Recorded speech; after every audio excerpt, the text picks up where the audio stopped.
Uh... Fuck. I don't know.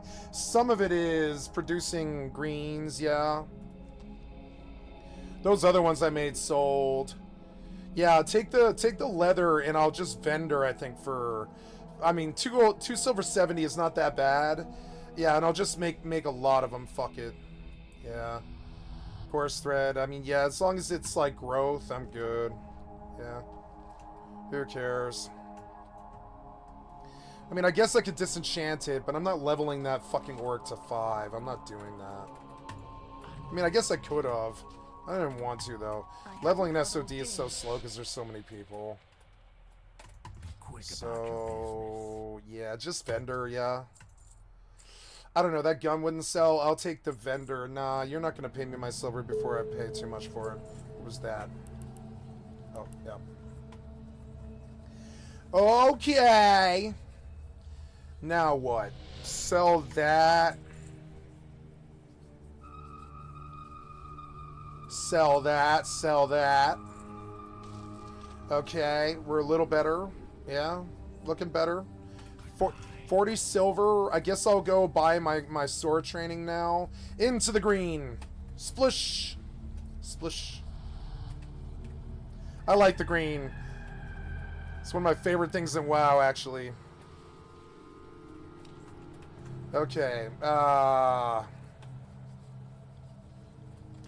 cockroach vendor. Speak quickly. Cockroach, 50 silver.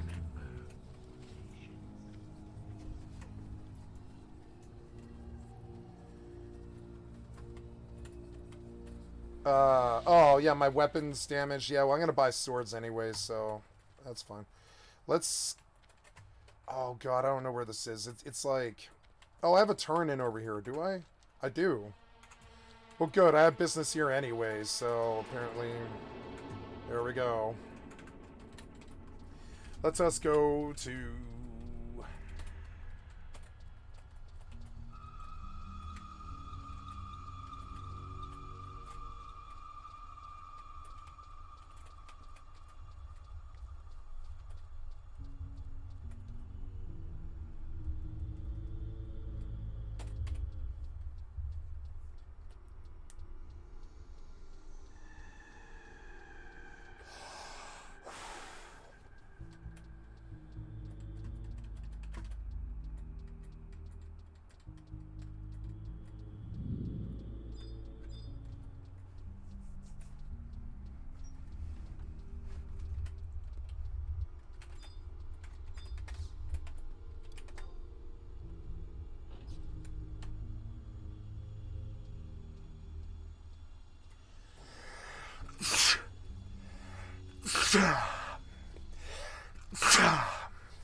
Ugh.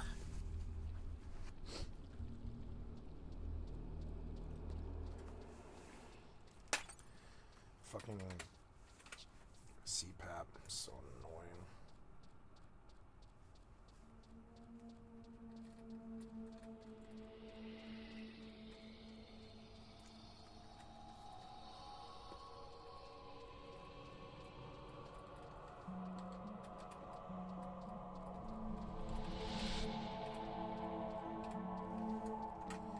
Okay, so...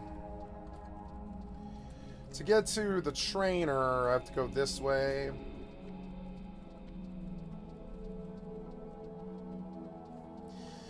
Thank God I did Horde and I remember it. I actually did Horde. I went double agent. I dated a Horde girl and all that. Like, I definitely did play Horde. Verifiably. Herbalism trainer.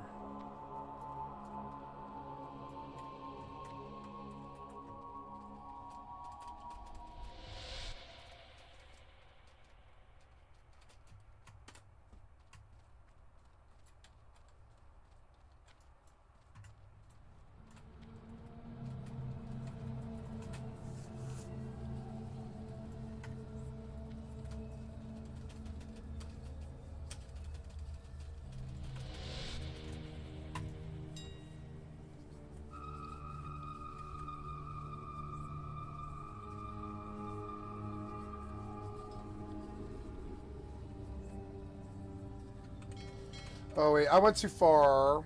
Wait, did I go too far? The sword trainer. I guess I better pull the... Pull a guard, I guess. I got distracted. This is way further than it is, I think.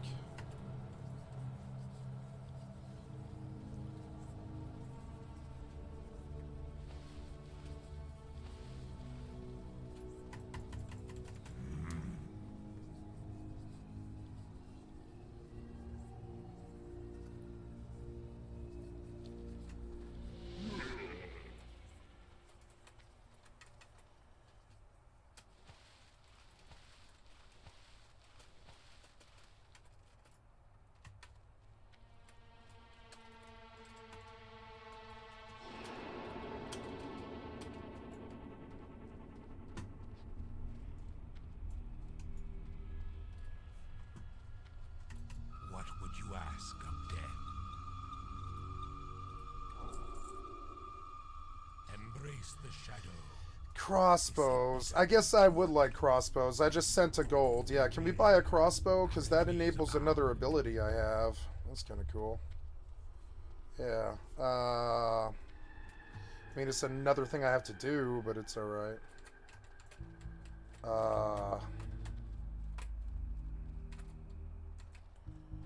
Wait, now I want to get to the turn-in, which is this way.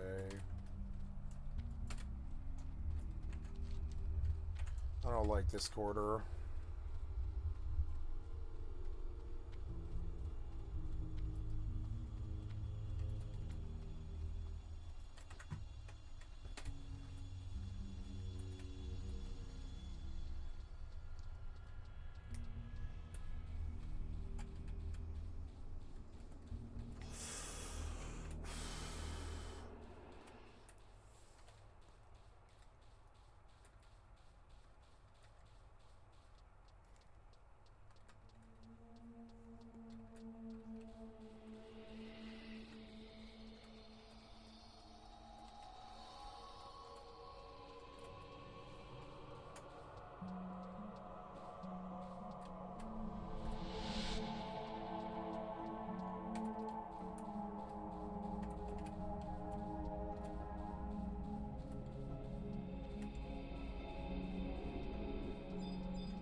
Is this right? I think it's right. Isn't this right? I think it's right. I think. Oh no, yeah, it's down, but you need to go take this route, though, I'm fairly sure.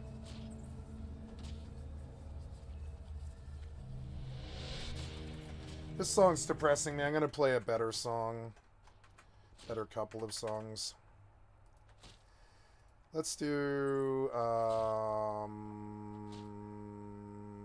Grusha theme. Grusha theme. Say, well, let's do Save Room Ambience first.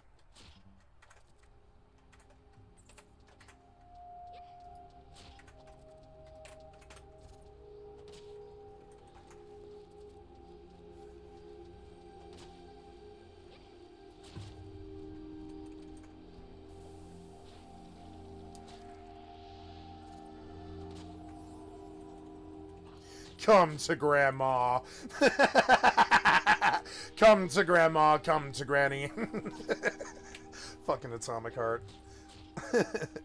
Come to Granny.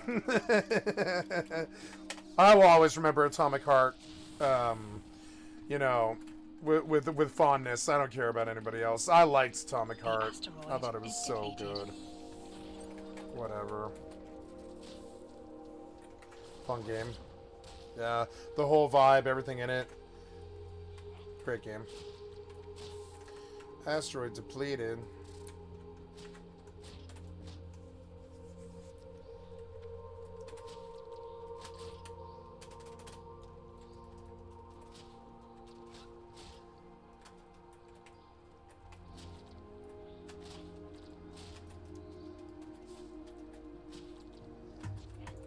And you are...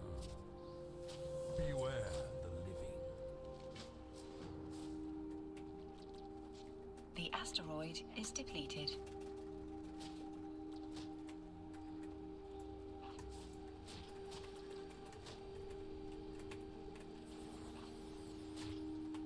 Need to go buy swords, but I don't really want to... Well, I guess I could probably do have the money, actually. I probably have the money. Now, did the jelly despawn? No, but I do want to heal him. Yeah, look, he's full again. Yeah, fuck that. And then let's heal myself. Red leash was a little nastier, but I mean, the jelly's good.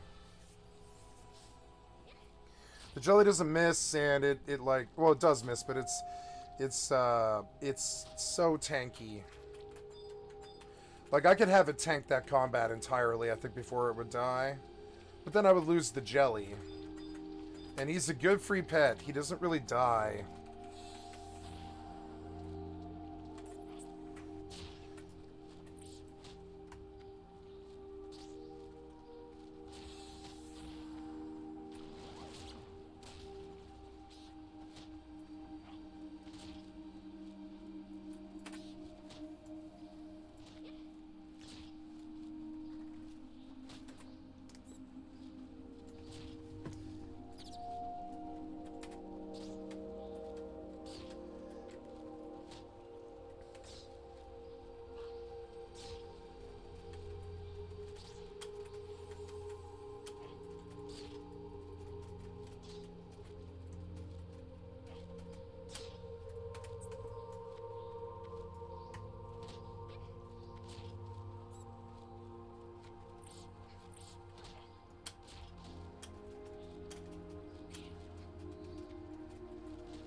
Oh, cool. It's all foggy outside. Oh, cool. It's like London outside. It's fucking sweet. Looks awesome.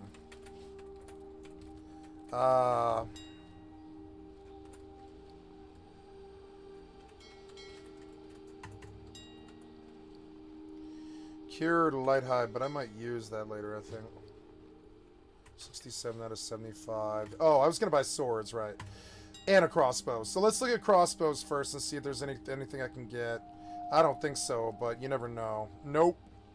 So... Can I buy a crossbow? Let's see. WoW, Horde, level 10, vendor... Or, I'm sorry, crossbow vendor.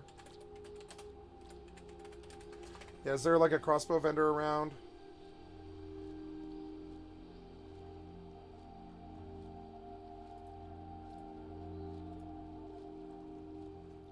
Stormwind, Undercity, Iron Forge, light crossbow. Yeah, that looks good. Yeah, where can we get that from? It's Undercity in the War Quarter. Okay, from...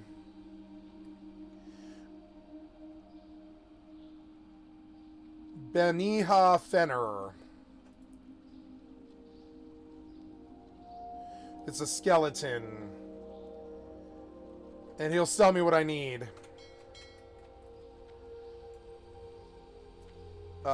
So let's go up there.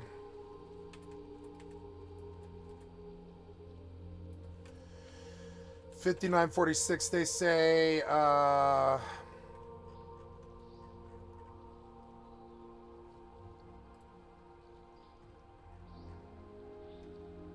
58.32.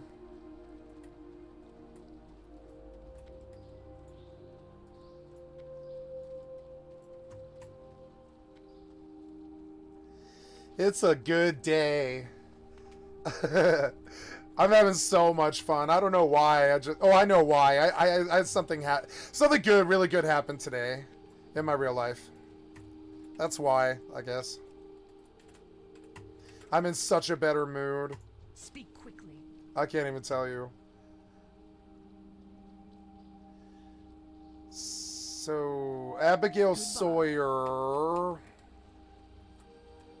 Sarah, Brom, Killian, Archibald, the Weapon Master, Francis Beniha Fenher, the weapon merchant. Oh, good. She'll sell me a light crossbow. Oh, good. Oh, good. Light crossbow, 6 to 7 damage. I'm down. I'm down.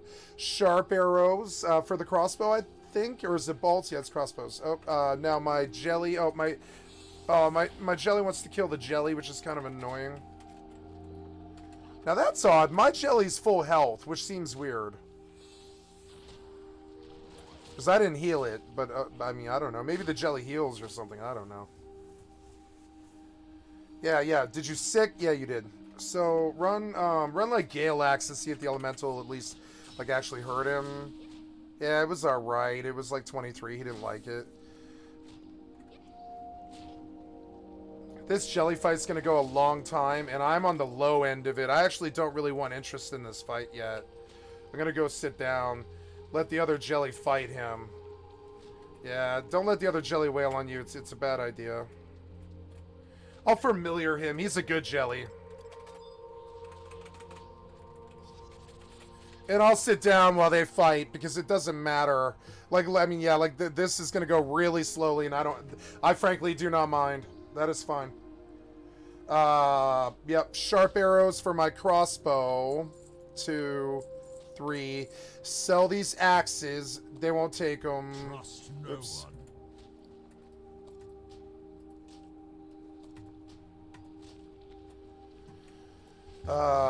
And, oh, no. Oh, you came to hit me, but I don't know. Do you really want to hit me? Yeah, don't hit me. Hit the other one. The other one's killing you.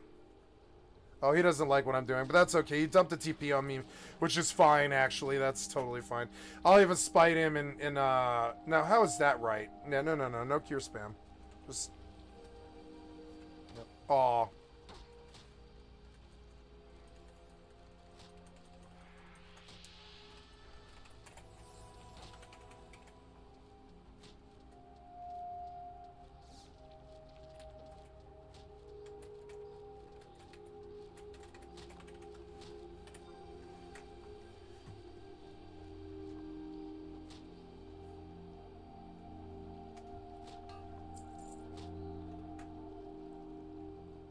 This other jelly doesn't like that I'm just chilling here full healing. It's hilarious.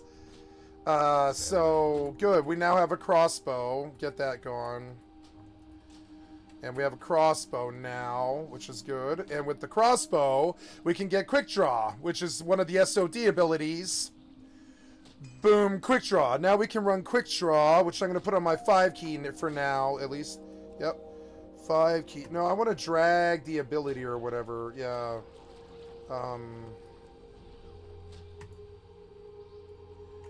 Click to engrave rune on the chest piece. Yeah, do you want to place quick draw? No. But I do want quick draw. Or rune abilities, here we go. Quick draw on my 5 key, and now I've got a better ability. God damn it, did you get me up? Yes, you did. That's okay. I mean, really, but I haven't done anything. Oh, I should reward him. Haha, full jelly. I like jellies. They're good pets. They're slow. They're thick, like me. And they're like, you know, they're like really full, like really hardy. They don't die easy, and that's the problem with most pets. You know what I'm saying? Most pets kind of suck. Jellies are good. I favor them. They're strong. Yeah, stay off me, damn it. Let me get my full mana at least. He's really mad. He's like, stop full healing, damn it. And I'm like, no. He's like, stop healing. And I'm like, no.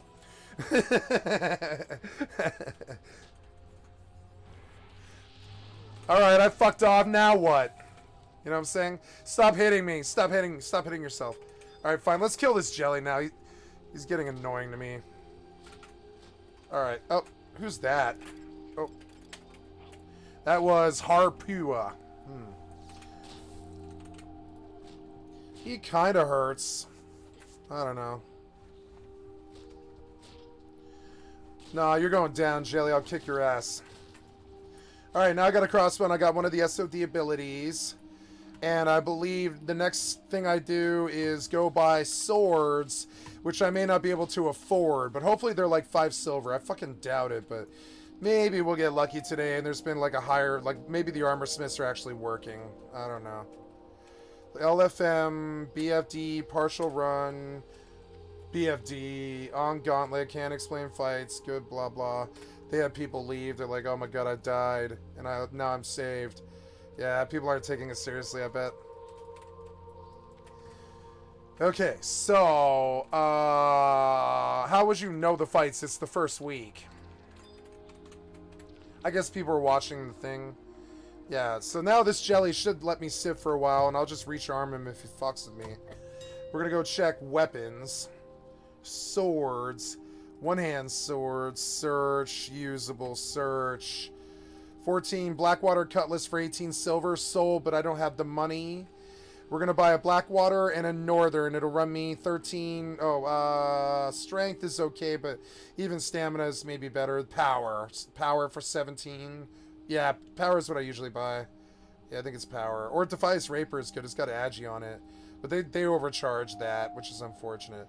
It's a nice main. Nice dual Defias Rapier. Can't afford it at that fucking price, though. Fuck them.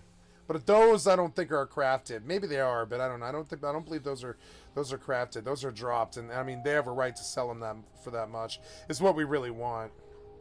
So Blackwater Cutlass, 2 agility is not bad. It's the same. It's the same sword.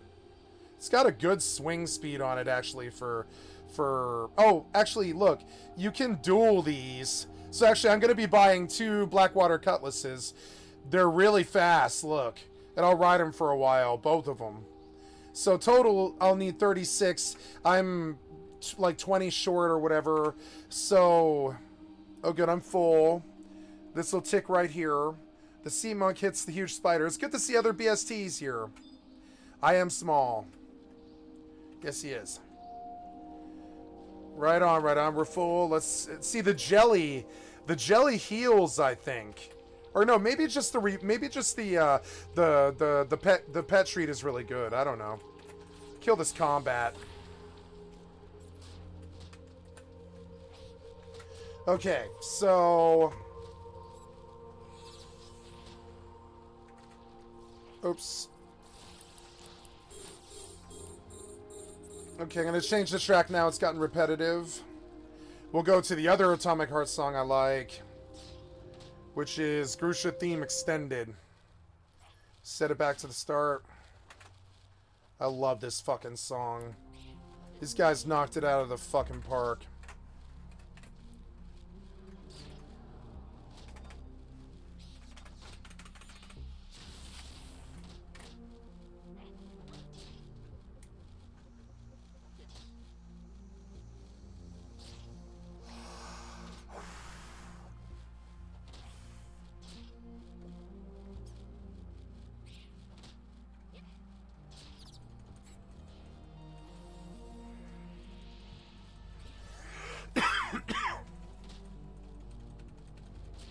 Get him, Jelly.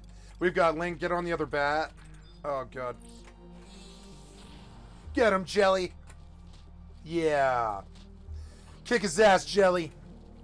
See, that Jelly's so strong. He takes, like, no damage. And he does, like, run-of-the-mill, piss-poor white damage. But he doesn't miss very... I mean, he misses, but... or, I mean, he does miss, but... he does... when he does hit, he hits for, like, 20... 28, something like that, and he takes like no damage, and he has a good way of stealing the hate back from the bat too, though he does suck kind of. I am like kind of actively playing the game. I believe I will eat a tuna sushi. I've got money, fuck it. See if the pet accuracy helps him a bit, because like yeah, him with pet accuracy would make him really nasty. Yeah, see if he doesn't miss his hits. Yeah. Oh, yeah, now he's landing every hit, right? No misses. Come on, don't miss, don't miss. Yeah, see, oh, yeah, with the damage, suddenly this gets easier. Yeah, I think you're supposed to use the food. I just don't like going AFK all the time and kind of wasting the food, but it's fine. I like Koroloka Tunnel. It's a place that I know well, and, you know.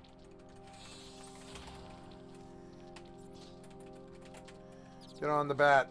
I can't reach the bat, which is problematic for me, so like, back off here. Nice. Digest is good, but, yeah. Back off here. Heal.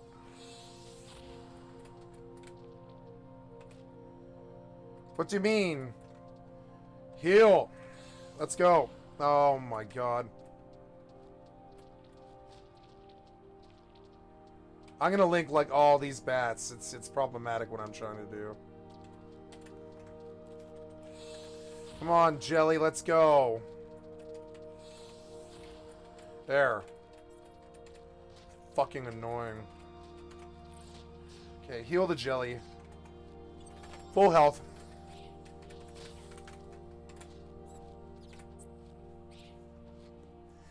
It's cool there's another BST here, I like that. Can watch him work. Nice, I'm not the only one here, it feels good. Sheep? I would not use a sheep. Sheep are cheap. Sheep are cheap. That rhymes. Sheep are cheap, I would say.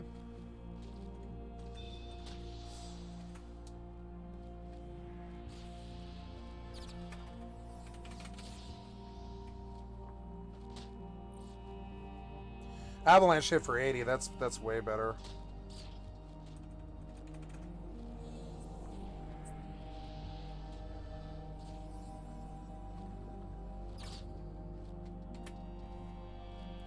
I wish I could make my own tuna sushi, but cooking sucks. Cooking sucks so much to level it. There's no way. I just don't have the discipline. Certain things I don't have the discipline for. I just really don't. I don't really want to leave town until I get my money, and it's kind of annoying because that's a long time from now. I'll just keep going. Fuck it. It's not like the daggers are bad. They're fine. I mean, they could be better.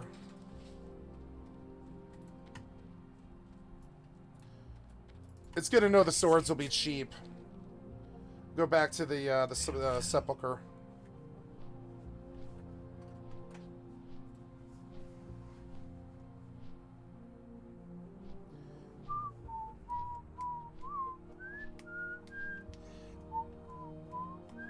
I love this tunnel. It's all trippy. I've always loved this. I thought it was so inspired. I like the one in Shadowlands. It was really good, but it was also kind of annoying too.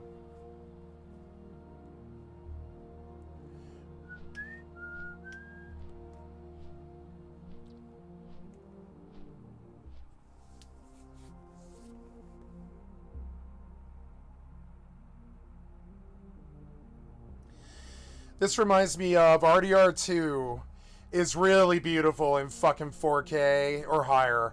Like fucking beautiful. And oh my god, RDR2 on the PC in like fucking 1440p is so beautiful. And like you can just set the horse to take you wherever you want to go on like a mission. And that's what this reminds me of. You can just turn off the screen and you know, to you guys on your devices, it probably doesn't look that good, but to me, it's like fucking beautiful on my huge TV. It's so awesome. I can just chill the fuck back. And I feel like I'm actually flying, because it's like I've got this huge TV. I feel like I'm flying through this area right now. It's actually so fucking fun. I swear to God. I really love it. It's just like such a good experience. Yeah, I feel like I'm flying right now like my dragon. Like Molly Percocet, Molly Percocet, Molly Percocet. Alright. So, okay, we're back to it. We gotta grind the stupid sepulcher or whatever, so...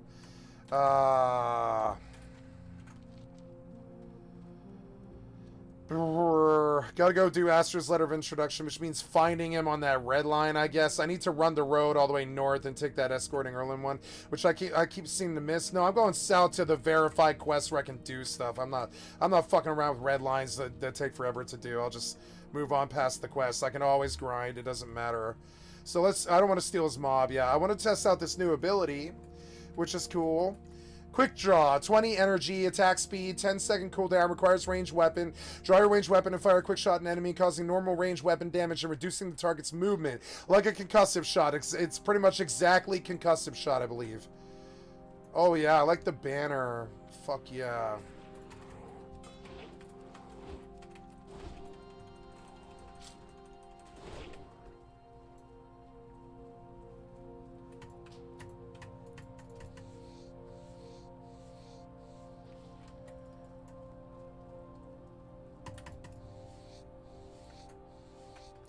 Okay, I thought I told you to sit. Sit, damn it. He looks awesome. He has a horde flag. I want it.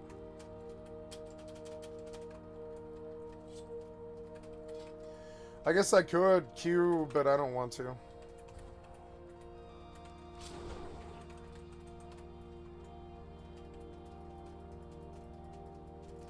I like the knives. They're like shuck, shuck, shuck.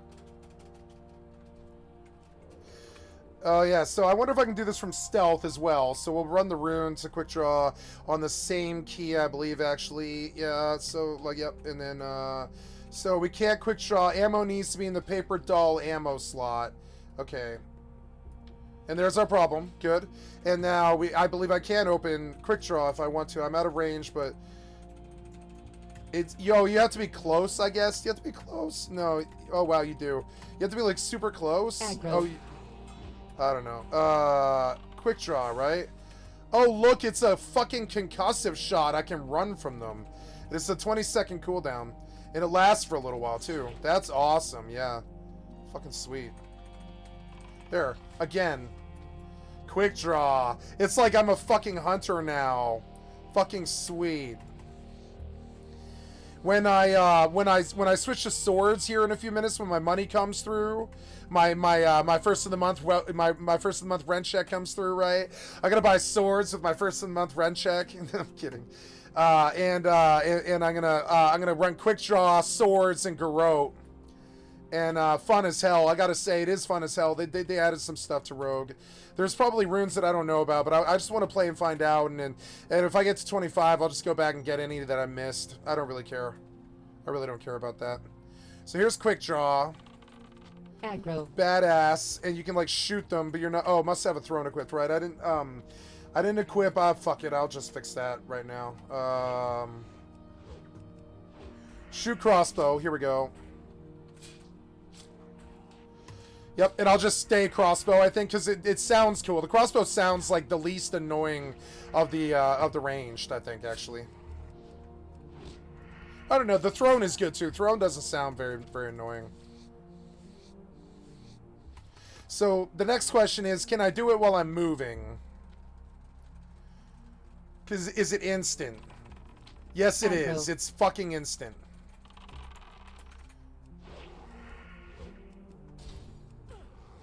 $47.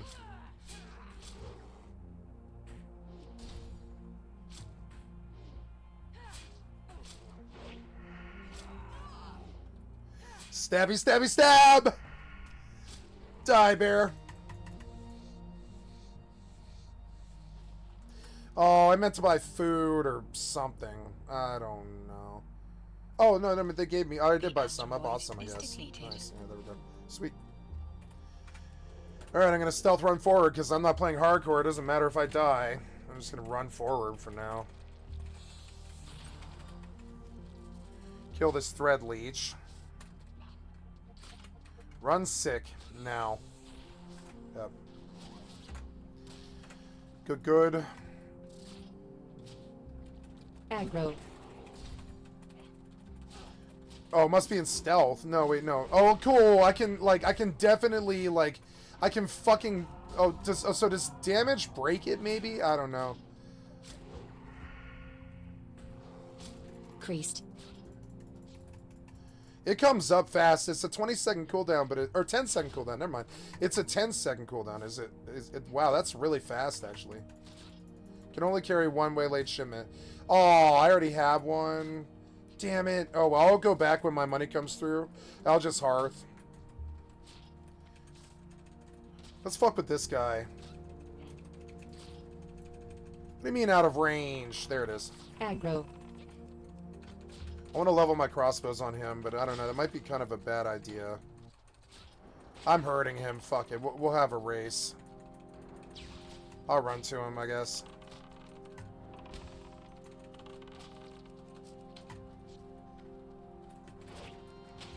God damn it. I fucked up my kick. Stop. Oh my god. Hurry up, you. Die. Stupid mage.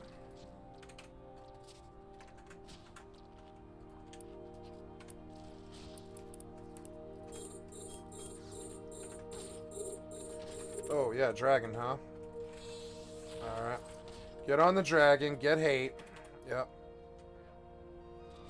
Yep, good, good. And then get on the spider, get hate. Kill the spider. I want you to tank them for a while. I'll reward you here. There you are, you're back up again. This giant... The spider is a problem. I'll wait for my divine seal, and that'll get me out of this for now. And I'll kill the spider with him. I can always call a tiger. I better get ready to call a tiger now. That's all good. I can just pop a tiger. It doesn't matter if they kill the jelly. Okay, the spider's down, which is a good part of this. Get going. That's good 63 experience, right? Get on the get on the giant, I mean. Let's avalanche axe now and then run the heal now while we're low. Come on, man. Divine seal, divine seal.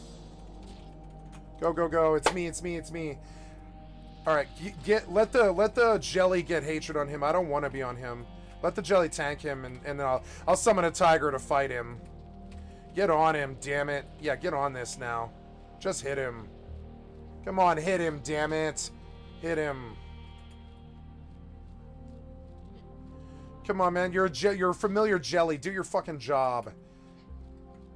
Get the giant's attention. Let's go.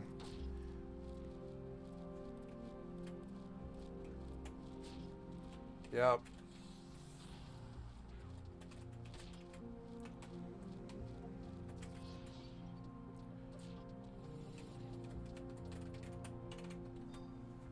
If he kills the jelly, he kills the jelly. It doesn't matter. I just mainly need him off me. That hurt the jelly, which is annoying. I'm ready to summon. It won't matter. The tiger will get on him, and it'll actually... And the tiger will kill him. Jelly's a good diversion, I must admit. When I get my tick... Oh, he doesn't like this. Yeah, he's like, oh, you got a tick? Fuck you. Yeah, maybe I better fight him now, huh? Yep. No, I don't want to fight him. I don't want to fight him. Get on the, shit.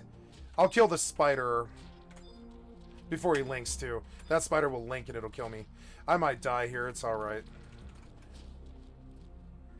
Okay, get on the spider. Get on the spider. Get on the spider. Get on the spider. Okay, jelly's down. Call beast. No, I'm gonna die. It's alright. Fine. It's alright. Roar. I don't know if I can live, but I'm gonna try. The lag is like so annoying. There. Okay, good, good. He's now get on the tiger. Get on tiger. Get on tiger. Get on tiger. Get on him. Get on him. Get on him. Yep, yep. There we go. And now we go Razor to get hate. Razor. Yep. He hurt the foreman in a verifiable way that'll keep him off me, and I probably won the engagement. Would go me.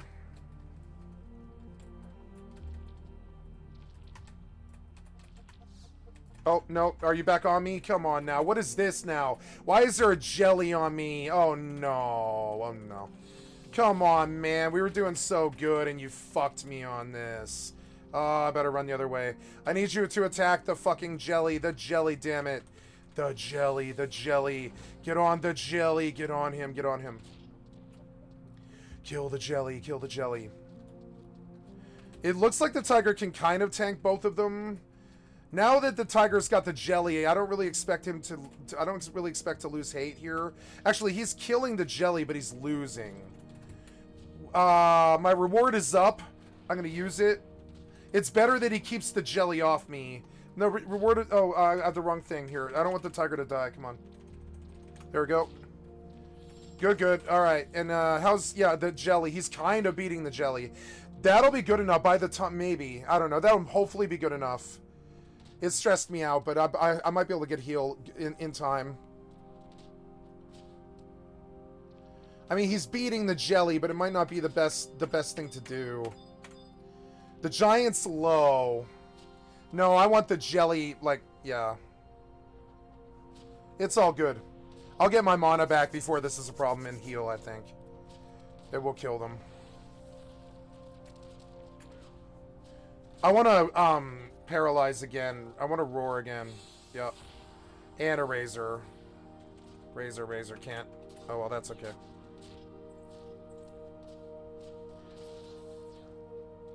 Jelly's gonna die. That's very good. I might get through this.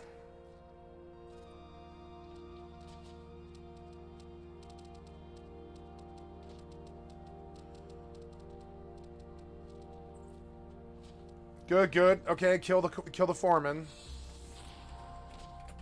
Nope. Kill the spider. I'll have to help. Oh god, if I pull hate on the spider, it's a problem. Get off it, get off it, get off it, get off it. Oh god, the spider, he'll kill me. He will kill me. It's alright. Run, cure spam, cure spam, cure spam, cure spam, cure spam, cure spam. Go, go. Oh god, I got something else now. Another ooze. Come on, man. Jesus Christ. And there's an NM. Oh god, I'm dead, I'm dead. It's the jelly. Get on the jelly, get on the jelly. Hold out, Tiger, hold out. Please get on the jelly. Please get on the jelly. Please get on him. Please, please, please, please, please. Please, please, please, please, please. Okay, okay, okay. The tiger's dead. I don't know what to do. Where am I running? I'm running the right way. Ah. Call beast in 90 seconds. I gotta stay away from that jelly. I got the lead on them. I could potentially escape. I kind of doubt it. I don't want to do the long trek back, so I'm just gonna attempt, you know? Fucking annoying, man. Link after link after link after link. Like, why? Why is that necessary? Like, fucking pop aggro. Every game that I fucking play. It's so annoying. I'm gonna get a 60-second call beast here. I could charm to throw a diversion, but I can't stop. If I take a hit from anything, I die. So I'm just gonna, like, try and do it. Maybe the lay of the land around the corner, because I have the lead on them, will allow me to get around to the fucking tunnel exit before they can, like, reach me. Maybe they'll despawn. You never know till you try. You never know till you fucking try. Please don't hit anything. Don't hit anything. Gotta very much steer my way out of this situation. I can't just AFK this, like... I could charm the bats, it's a viable thing. Could maybe have the time to even sick, but if I stop, they'll catch me. So it's just better to use the lay of the tunnel to prevent them from reaching me in time before I just zone and win the engagement. It's so annoying, though. I did not really want to run back this far, but it's only like, what was this, 90 seconds of my time? That's not that bad, you know? We're all good. I'm skating. I think I'm probably skating on this one. I can't believe, with the skin of my teeth, 15 fucking health on a Gigas Foreman, 2 fucking oozes, 2 fucking spiders, and a, like, Jesus fucking Christ, do we need that many fucking mobs? There, see, they were retargeting me as I zoned, and I got it. I got it. I got it. Fuck you, stupid-ass Foreman, and, like, 2 spiders and 2 fucking oozes all at once. Asteroid is depleted. That's how you get out. That's how you win. Aggro. I can let you do that for a while. Yeah.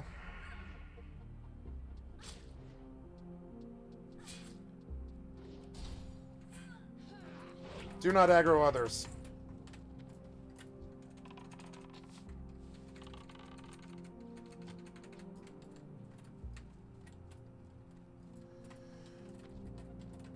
Banim.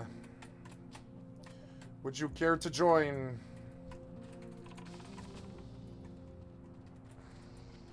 Aggro. Ouch.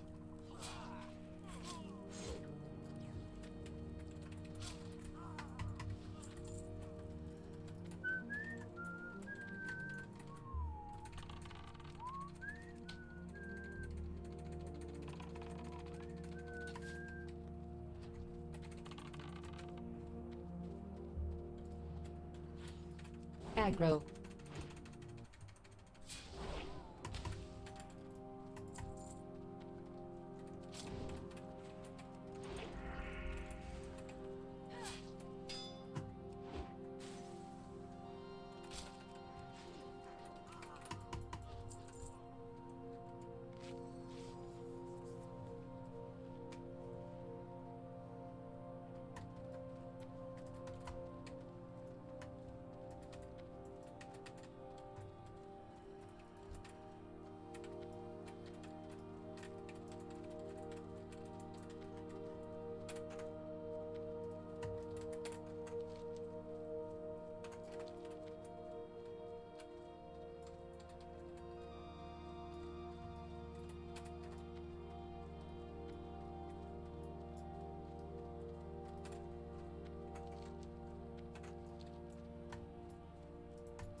Aggro.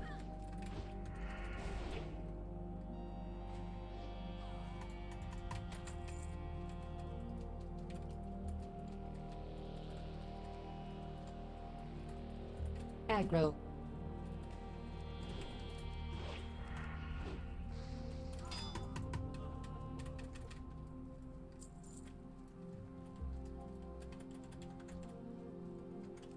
Aggro.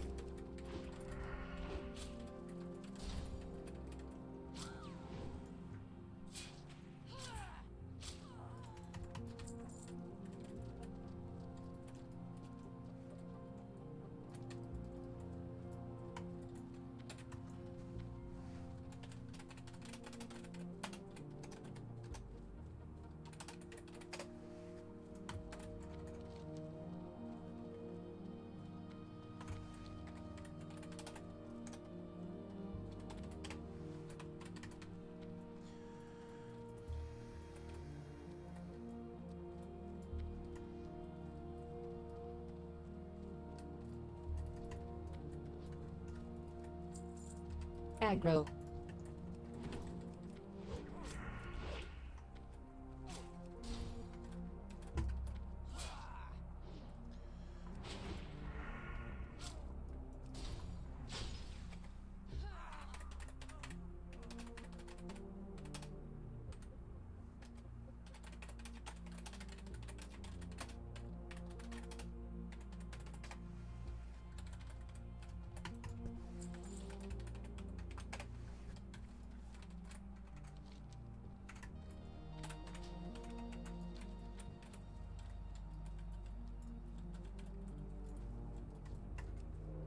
Aggro.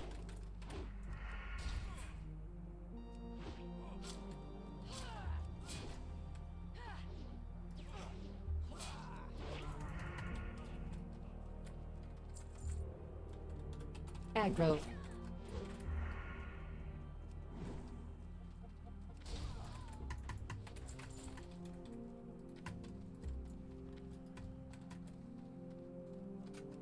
Aggro.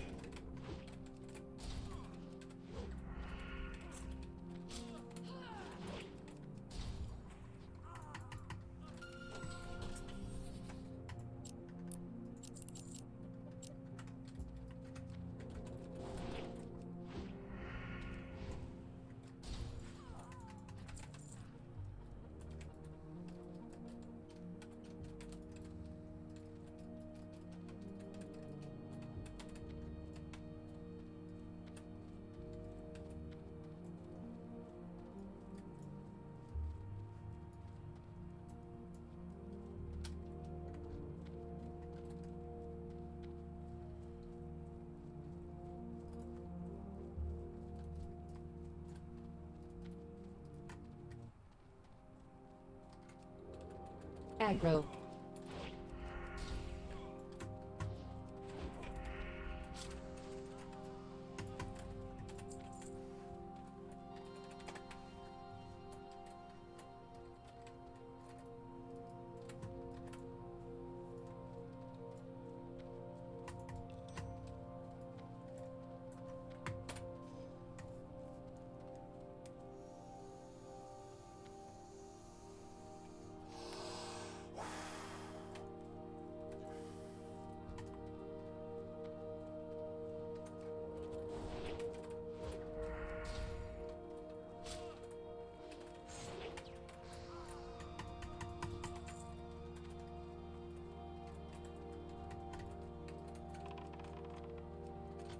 Aggro.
my phone at? The fuck? Oh, I gotta find my phone, guys. I'm sorry. Oh, there it is. Oh, what the fuck? Let me make sure I'm not missing it. Oh, good. Okay. Gonna change the song now. Oops. There we are. Okay.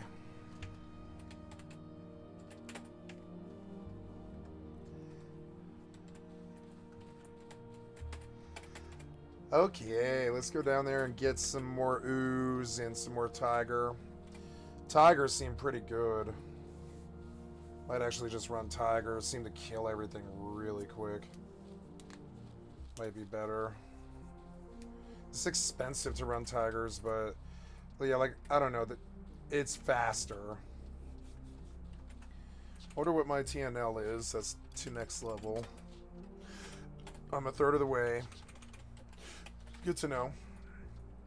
How's this guy doing? I'm just gonna double check and make sure he's okay. Where is the summoner attached to this carbuncle? Whatever. He doesn't look like he's in trouble. Okay, this song got repetitive. I'm gonna change it.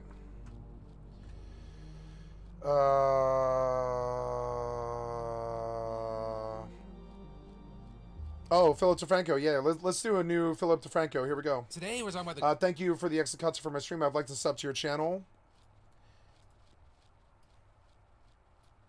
government wanting to scan your faces if you go to an adult site, store. And eventually scan your faces if you want to use a video game. So if you want to act like a fucking shithead all day and spam fucking bullshit chat things or whatever the fuck, you get banned off your fucking favorite game. And so, you know, just wait. It's coming. You can be a shithead for only so long before they just step in and stop you. Your game will die. Look at that cleft chin. Oh, man. What's that like to have a hole in the middle of your chin, like a butt crack in the middle of your chin? That must be so weird. Like, I don't know. I just don't have that.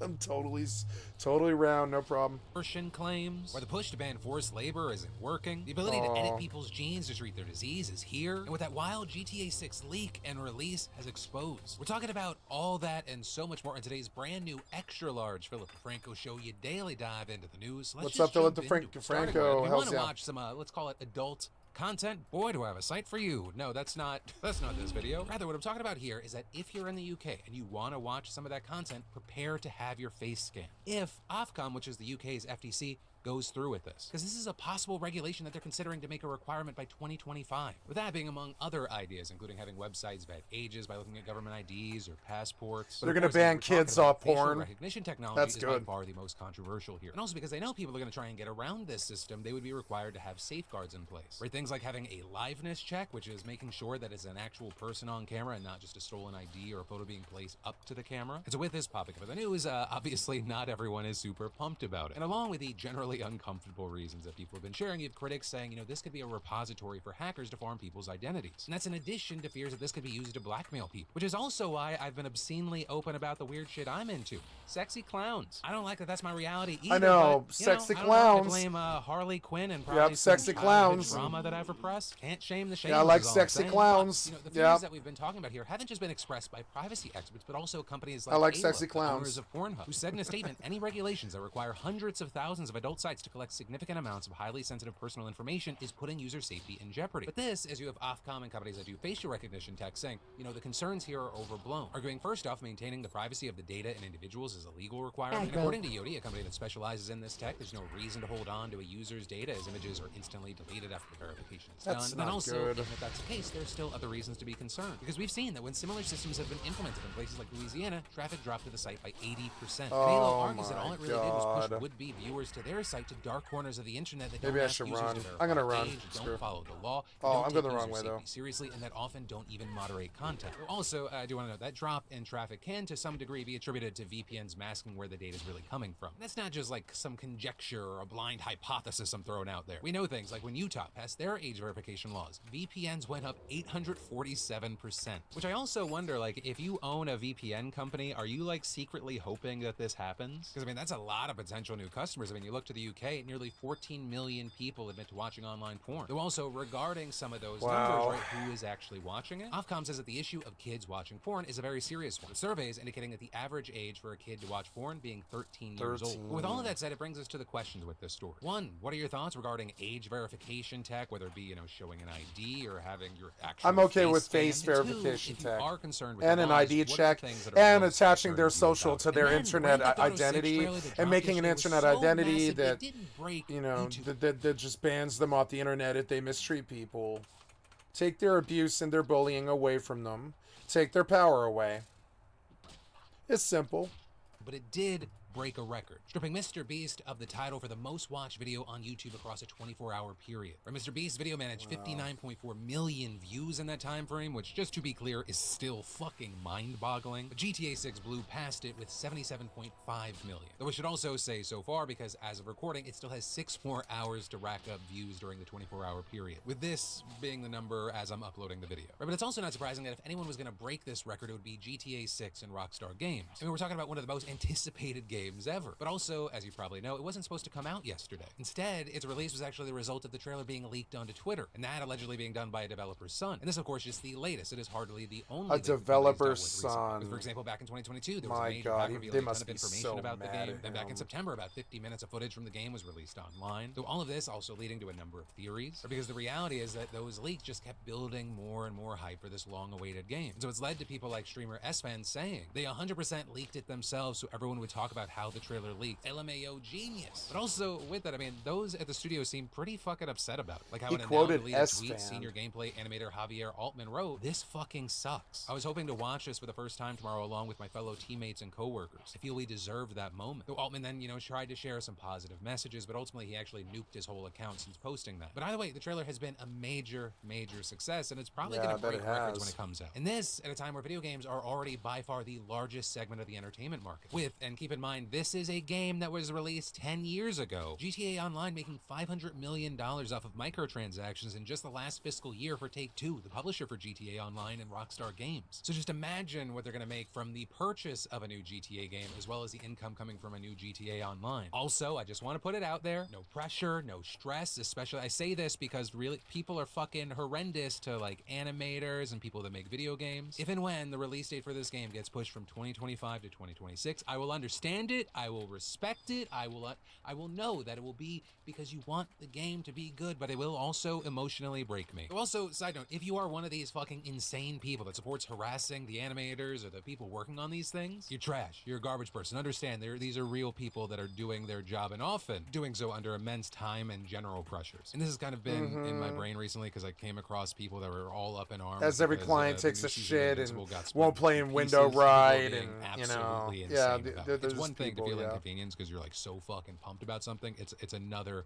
where people are just making it so personal and harassing people. But to bring it back around, what are your thoughts about GTA 6? Are you excited? And then, you ever have a conversation with your parents or one of your parents and you're like, oh, that's right, you're a whole real person who lived a whole life. You're not just a figure that judges all my life decisions. Right in a moment, it can just undo our basic understanding of who they are. And for me, when that happened with my dad, it was very meaningful, but my experience and Ashley Randall's experience so different. Because in 2021, as her 71-year-old father, Thomas Randall, lay there dying, they had a conversation. Because as far as she knew, her dad was just this Boston car salesman, country club golf pro who loved his wife and his only child dearly. And then, life happened. He was diagnosed with terminal lung cancer. He only had a couple of months left to live. And he decides, while lying there in his deathbed, to reveal to his daughter that he had actually lied to her since she was born. He was not the man that he said he was. And I mean that both generally and literally. His name was not Thomas Randall. Turns out it was actually Theodore Conrad. And he wasn't just some regular old suburban dad. He was a fugitive bank robber. Turns out more than 5 decades earlier, as a 20-year-old in Ohio, he pulled off one of the biggest bank heists in the state's history, making off with $215K or $1.7 million in today's dollars. And so on this night that Theo Tom drops this information on his daughter, Ashley stays up reading about everything she could find online about the man she thought she knew. And as far as the details, Wow. July 11th, 1969, the day after his Bank birthday, robber Theodore confession Conrad on the went to work as a deathbed. teller at the Society Wow. National Bank in Cleveland. During his break, he bought a bottle of whiskey and a pack of cigarettes. And then the end of his popcorn. shift, he just went to the vault, quietly stuffed the cash into a Getting big the bag, popcorn. and walked out a brand new man. With the bank then not realizing that the money was missing until 2 days later, but by then, he was long gone. Within a week later, Neil Armstrong taking one giant leap for mankind, and the media quickly forgot about Conrad and the case went cold. Though his young face did live on wanted posters and episodes of shows like America's Most Wanted and Unsolved Mysteries. And all this as his family had no idea where he was, which actually turned out to be Boston, where notably, he wasn't like just hiding out, he wasn't a recluse. He was actually an incredibly popular guy who was remembered his town by most of the people who knew him. So for Ashley, all of this immediately came as a shock, but then she said, the small details about her dad suddenly clicked into place and it made sense. Like how he always wore a beard and how he rarely took off his baseball hat in public. Also, he would always refuse to leave the country despite his wife and daughter begging him to go to France, using the excuse that he just didn't like overseas travel. Or like how he watched hours and hours of NCIS and other crime shows. In fact, his fake Thomas Crown affair inspired his own bank robbery. His daughter thinks that he chose his fake first name, Thomas, as a tribute to the film's main character. Thomas Crown affair. affair. She talks about how then she told her mom and how they talked to him, and going on to talk about how they kept their father's secret until after his death. But I will say, and this is such a stupid,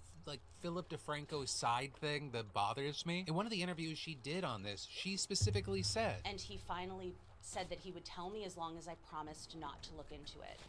And that's when he told me that his name was Ted Conrad.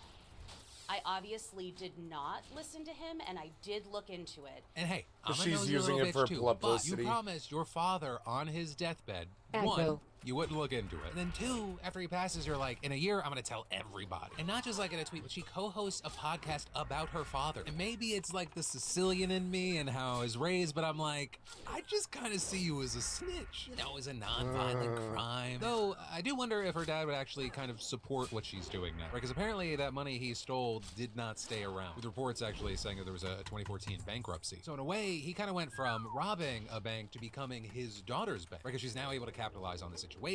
He's not here. He doesn't have to deal with the consequences. But I don't know. I gotta ask you, what are your thoughts here? And then we've now got an update on the Michael Orr blindside situation. Because earlier this year, we learned that not everything was as it seemed between Michael Orr and the Toohey family, or the people behind the story that inspired the Oscar-winning movie The Blind Side. With Michael saying back in August that he only recently learned that he wasn't actually adopted by the Toohey family, but rather placed under a conservatorship, which he also filed a legal petition to be released from at the time. And so, of course, this was horrible, shocking news, I imagine, to the people involved, but also to the real victim, me. All of a sudden, I have to take the time out of my day to find a new favorite white female savior movie? Is it The Help? Is it Freedom Riders? I don't know. I don't have the time to go back and watch those. But back to Michael Orr, right? The conservatorship ended back in September, but there was still the problem of money. And according to Michael, the Tooheys made millions of dollars from the movie, and he didn't get his fair share, a claim which the Tooheys denied. And now, in addition to that denial, the Toohey family is pushing back, saying in a new legal filing that Michael actually tried to extort $15 million for them in threatening text messages. And in screenshots attached to the filing, the Toohey family attorney shared messages allegedly sent from Michael, saying, if something isn't resolved this Friday, I'm going to go ahead and tell the world how I was robbed by my supposed-to-be parents. That's the deadline. It was $10 million, now I want 15 after taxes. With the Toohey family's attorneys adding in the filing. Needless to say, the menacing demands were shocking and hurtful to the Tooheys,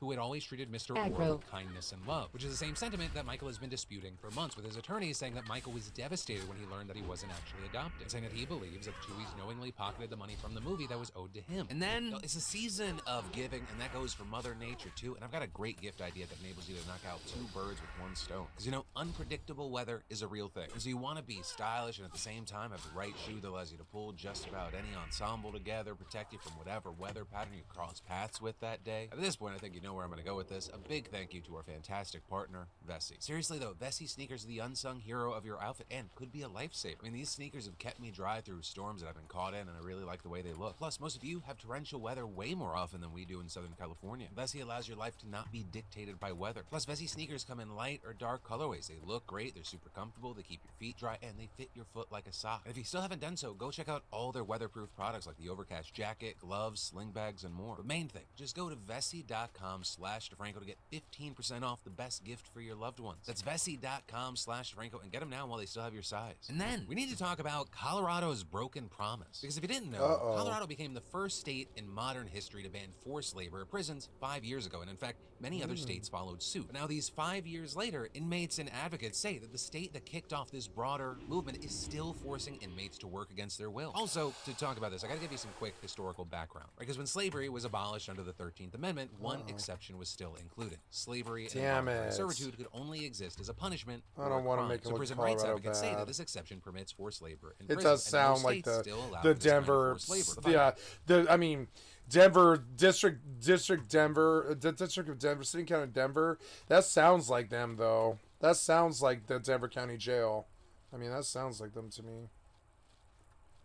That changed their state constitution to say there shall never be in this state either slavery or involuntary servitude. And that was a huge move. I mean, only one other state had taken a similar step, and that was nearly 2 centuries ago, with Rhode Island banning slavery without exception in 1842. And then all these years later, Colorado's move sparked a broader effort to get rid of the so-called exception clause. And just in the past few years, we've seen Nebraska, Utah, Alabama, Oregon, Tennessee, and Vermont all making similar changes to their constitutions. And according to NPR, at least 9 more have introduced legislation, including Nevada, where residents will vote on the issue in 2024. But Colorado, which ushered all this in, is now being accused of not following through, with one community organizer saying, unfortunately, here we are 5 years later, and we have not seen the change happen inside of our prisons. You know, that's been backed both anecdotally by inmates and by literal data from the Colorado Department of Corrections. With those records, which are obtained by NPR, showing that over 14,000 prisoners were written up for not working since 2019, the year after.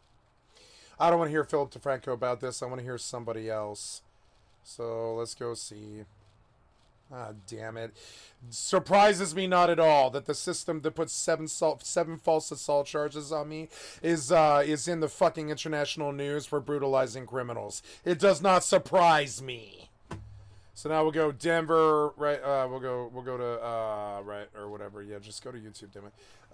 Denver Channel 9 News. Looking for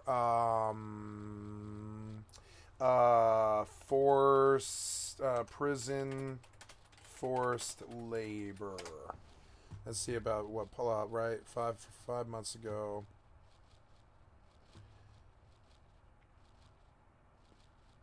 Now I want something from like the Christmas tree at Rockefeller Center lit, huh?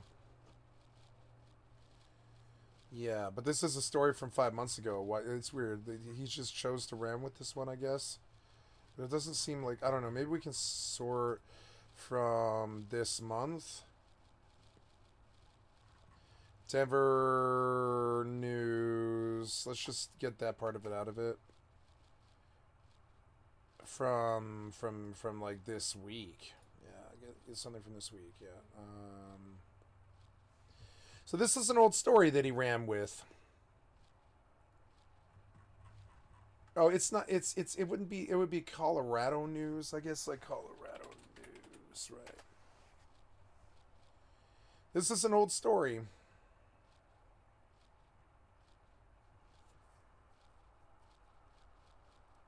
This is an old story, but here's what I'm looking for essentially.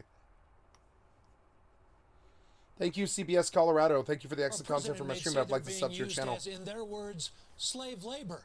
They have filed a lawsuit demanding Governor Polis start paying them minimum wage for prison work. And they're not stopping there.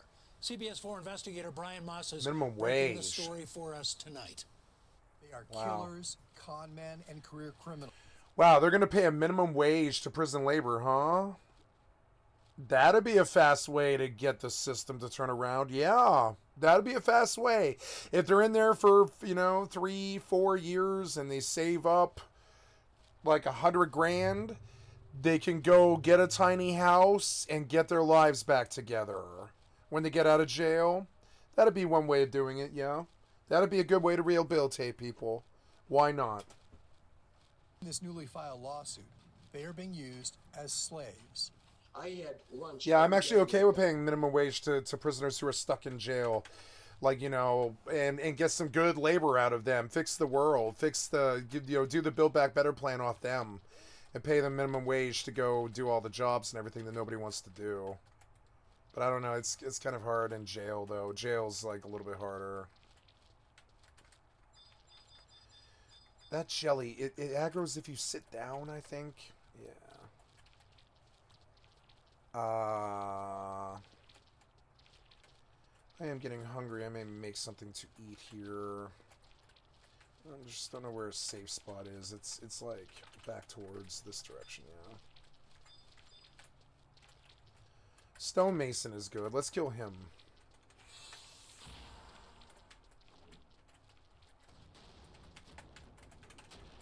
Wow, the first hit for 73.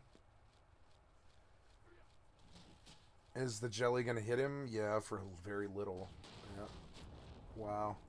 No, he hit him for a little bit, yeah. I want the mana before I engage, and I'll summon a tiger if it sucks. Asford is one of the inmates who filed the suit.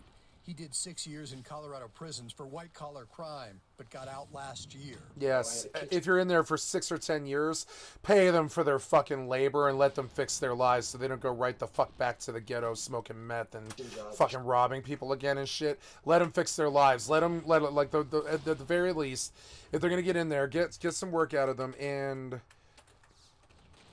oops, gotta get the right thing on here. Yeah, I'm aware you're a ranger. I'm going. I'm going. I know you hurt. Yep. 100 damage. God damn it. Stop using catapult over and over again. Catapult's so annoying. Alright, fuck him up. Now, why didn't we run our roar here? Yeah, get the roar, go.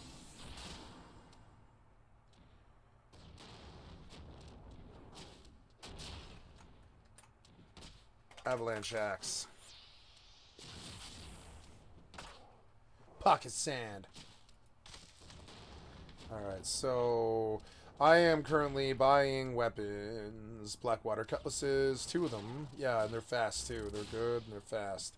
Gonna buy 1. There's not a main hand. We can use both of these, and we will. Because they're both pretty good. And that will, bring us down significantly more. Now, some other agi wouldn't be bad. We're gonna look and see if we can get anything else here, because we're starting to get a little bit higher. No head. No shoulder. Chest is looking like... Oh, did we kill him? Yes, we did. Yes, we did. Good kitty. It hurt the kitty. But we got him. Good kitty. Good kitty. Yeah. Good kitty.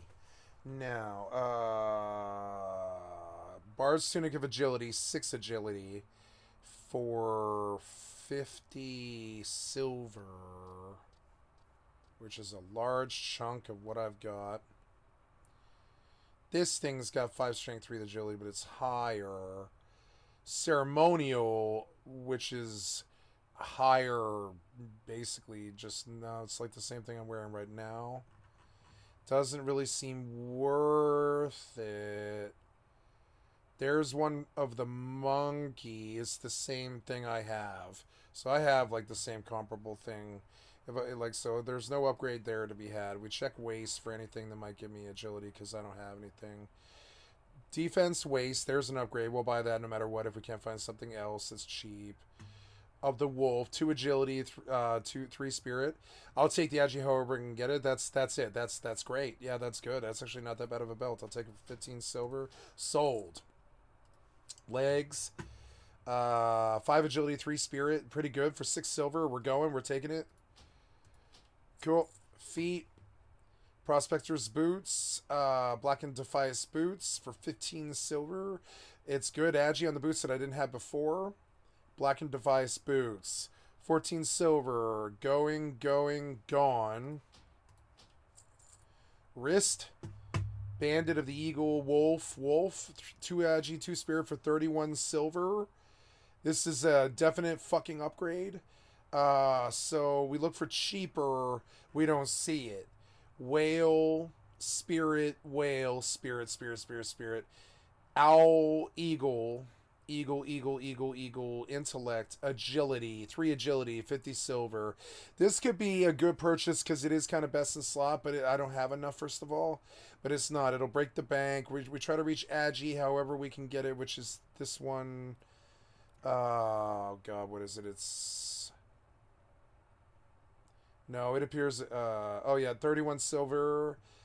I guess, yeah, 31 silver is a reasonable amount for bracers. But it's gonna break the bank, which I'm not really too into. We could take smaller ones like that. It's an upgrade.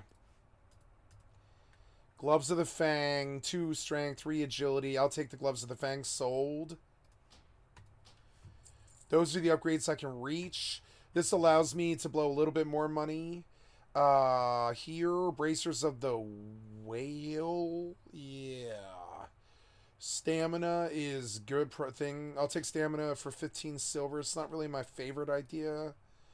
If I could, I would break the bank on something that had agi on it, but I can't.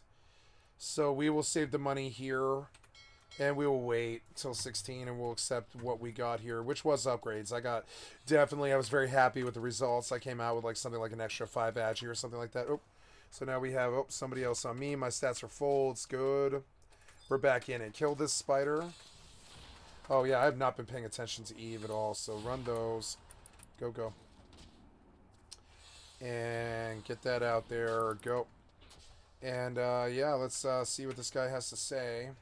Oops, why am I still running it? Bassford was paid 10 cents an hour for sweeping kitchen floors, which the lawsuit calls slave wages. He says prisoners who refuse to work are punished with a loss of privileges, so they're essentially being forced to work for cheap. The suit demands inmates be paid Colorado's minimum wage, $12 an hour. Yeah, $12 an hour, which is amazing. To people in Colorado who look at this, go to jail, get a job. The most ridiculous thing I've ever heard. I say that you shouldn't have changed the law. Amendment 8 changes it to say. In 2018, Colorado voters approved an amendment to the state constitution abolishing slavery, which set the stage for this lawsuit. And it isn't right to have slavery in a modern country. Attorney Tom Carberry represents the inmates and says if prisoners were paid minimum wage, they would not be broke and return to crime when they're released. Let them have some money, and it would greatly reduce recidivism. The suit also asks Indeed, that like I said, be considered state employees. You guys are saying in this lawsuit that inmates should get the same benefits as state employees, paid vacation, medical, and dental benefits? Absolutely, they're workers. If you're working for absolutely, the state, why wouldn't you get the same benefits that yep. state? Otherwise, sit them in jail. Yep. You want to run that prison industrial complex like that? Fill the jails with all those motherfuckers?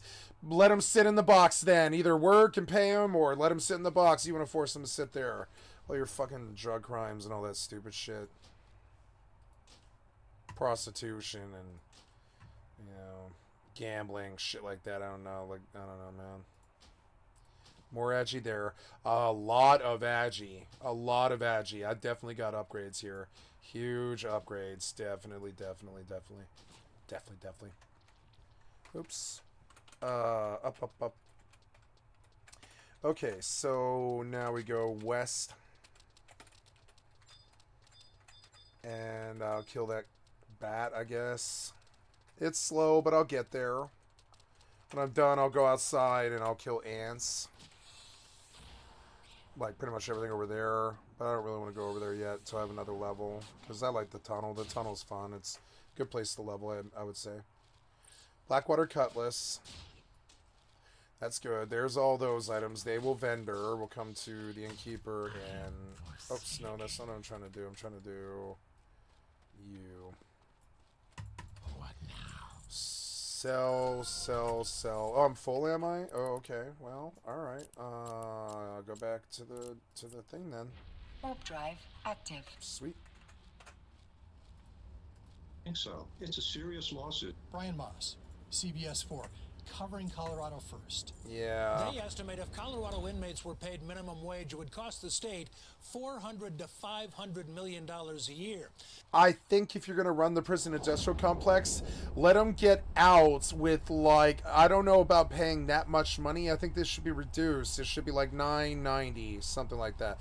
Let them make $10 an hour because they're criminals. Why should we reward them the same fucking wage as the people? But just, you know, make it like fair though. Make it like $10 an hour. They keep it at 10.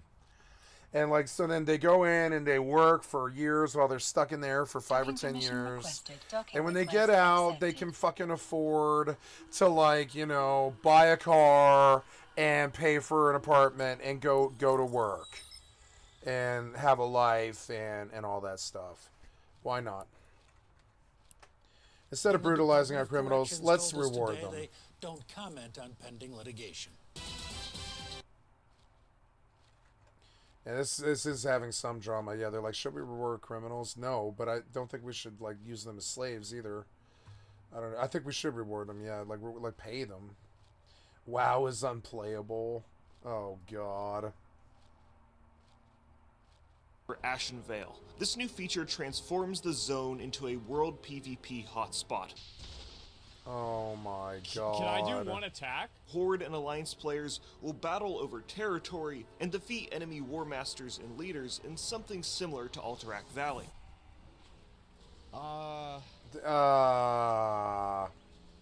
Jesus Christ. This would be really cool if it was working, man. This would be awesome. Well, maybe I can get this guy? What are you? You're a hunter? No, you're a warrior. Why aren't you hitting something? Holy fuck, look at everybody. Oh my god. What? Oh my fucking god, this is insane.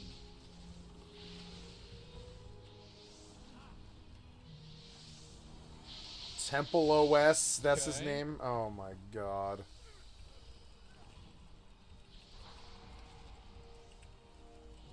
Wizard suffering from success? Yeah, I guess so. Holy fuck. Like, I would say we're killing them, but like, I'm just walking around, and you guys are killing everybody else. Holy shit. Oh, I took damage. Maybe I'll kill this guy? Maybe not. Holy shit, that's a lot of people.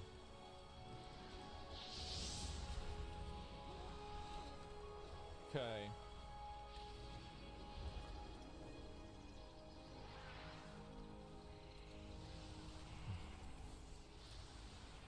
Hey, welcome to Sleepy Alliance. There's a lot of people, man. Wow. S-Fan has Horde flying to keep pushing. Well, we'll see what happens. I mean, I don't know how you can do anything in this. There's just so many fucking people. This is insane. Look at them all. Oh my fucking god. This is crazy. It's like we're gonna be 500 people here. I don't even know how many people there are because a lot of them just haven't even zoned in. Holy shit. The whole server is lagging? I guess so.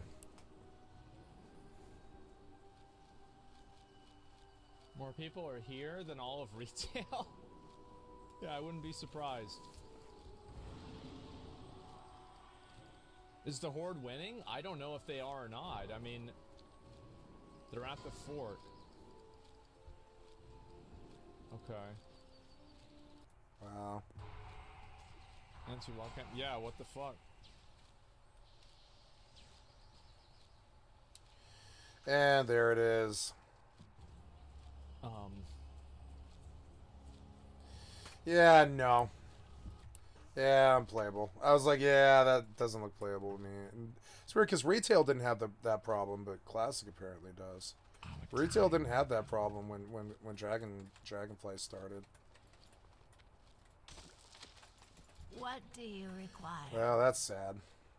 So here we go. Let's go back to forced labor, and hundreds of those prisoners received punishments, including being assigned more work or losing privileges. One of those people was Richard Lilgaros, who worked in the kitchen of the Colorado prison where he was serving time. Richard, who has PTSD, had a hard time working in the kitchen and kept asking for breaks. And eventually, the guards stopped making him work, but they also punished him for not working by moving him to a unit where he was more restricted from accessing the outdoors and phones, as well as taking away his so-called good time, which is used to help determine eligibility for parole. And so as a result, he and another prisoner filed a lawsuit last year accusing Colorado of violating the new constitutional amendment. Now, Colorado, for its part, has pushed for the lawsuit to be dismissed by claiming that taking away privileges is not the same as punishment. We have critics calling bullshit on that. Oh, the swords look awesome. It's an argument that essentially I look creates awesome. a loophole for prisons to get around Colorado. Looks like a drop leather working for and they also go on to say that there are two main reasons that we're still seeing this: capitalism and a lack of accountability in the law. Because prison labor is actually a huge economic sector in the majority of states that still allow it. With the most recent data from the Federal Bureau of Justice Statistics showing that there are over 1 million people in federal and state prisons nationwide, and 3 in every 4 of them say they are required to work. And according to a report from the ACLU, prison workers make at least $11 billion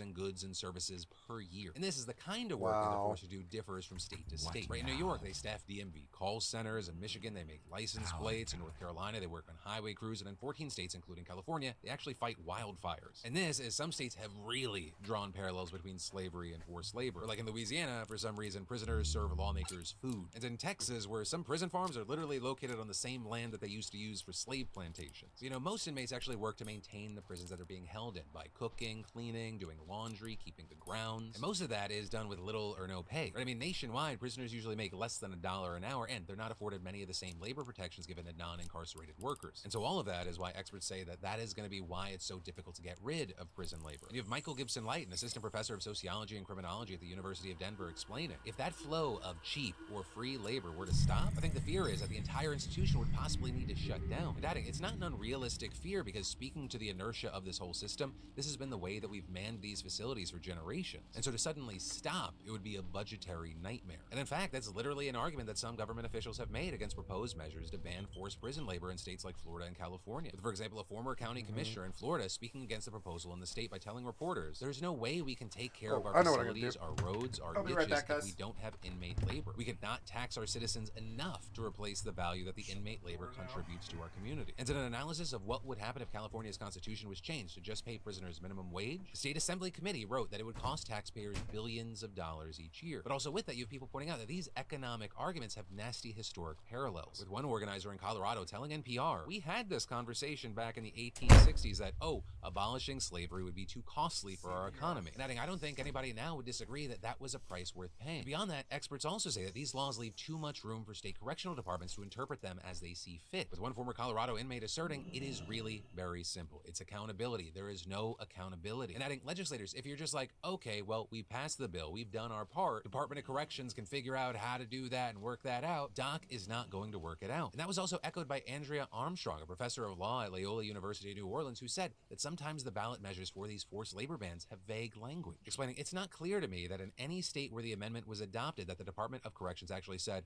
oh, okay, it's our understanding that we will not force anybody to work again. But they're then going on to argue that the conversation about forced labor in prisons also needs to be paired with ones about fair wages, training, and worker protections, saying people in prison are not looking for a future where they don't work. So many people I've talked to have talked about the value of work that they learned behind bars. They want to do work that's meaningful and that they have a choice in. And that is not an extreme request. Now, notably here, some advocates are taking that into account, according to NPR, who reported in Colorado, the community organizers that led the original campaign are now regrouping. And this is organizers in New York are trying to get a ban on forced prison labor passed through the state legislature rather than through a ballot initiative, which they argue will create change faster. But as far as what will actually move the needle and how things will progress, we're gonna have to wait to see. And so in the meantime, I gotta pass the question off to you. What are your thoughts on this news? And then, you know, I love this time of year because no matter the weather, it's just kind of a cozy season. You know, what better way to embrace the cozy than with the sponsor of today's show, Cozier. I'm talking about the best bedding I've ever slept in. And if you've ever been on the fence about pulling the trigger on this brand, now is the time to do it. Because also the Cozy doesn't stop with bedding. Their hoodies and joggers are incredibly soft and luxurious feeling. Right? Cozy Earth gives you the softest, most luxurious feeling fabric guaranteed. And I'm not kidding. You don't love the Cozy Earth sheets? You have 100 days to get your money back. But also, I can't imagine you not loving these. And as I said, their hoodies and joggers are like taking the bed with you during your day. They feel as soft and cozy as the sheets made with viscose from bamboo. And get this, both Cozy Earth apparel and sheets are naturally temperature regulating and moisture wicking, so you'll stay more comfortable year round. And from someone who runs hot, that is a great selling point. Cozy Earth also prides themselves on the ethical production of all their products, and the durable fabric doesn't pill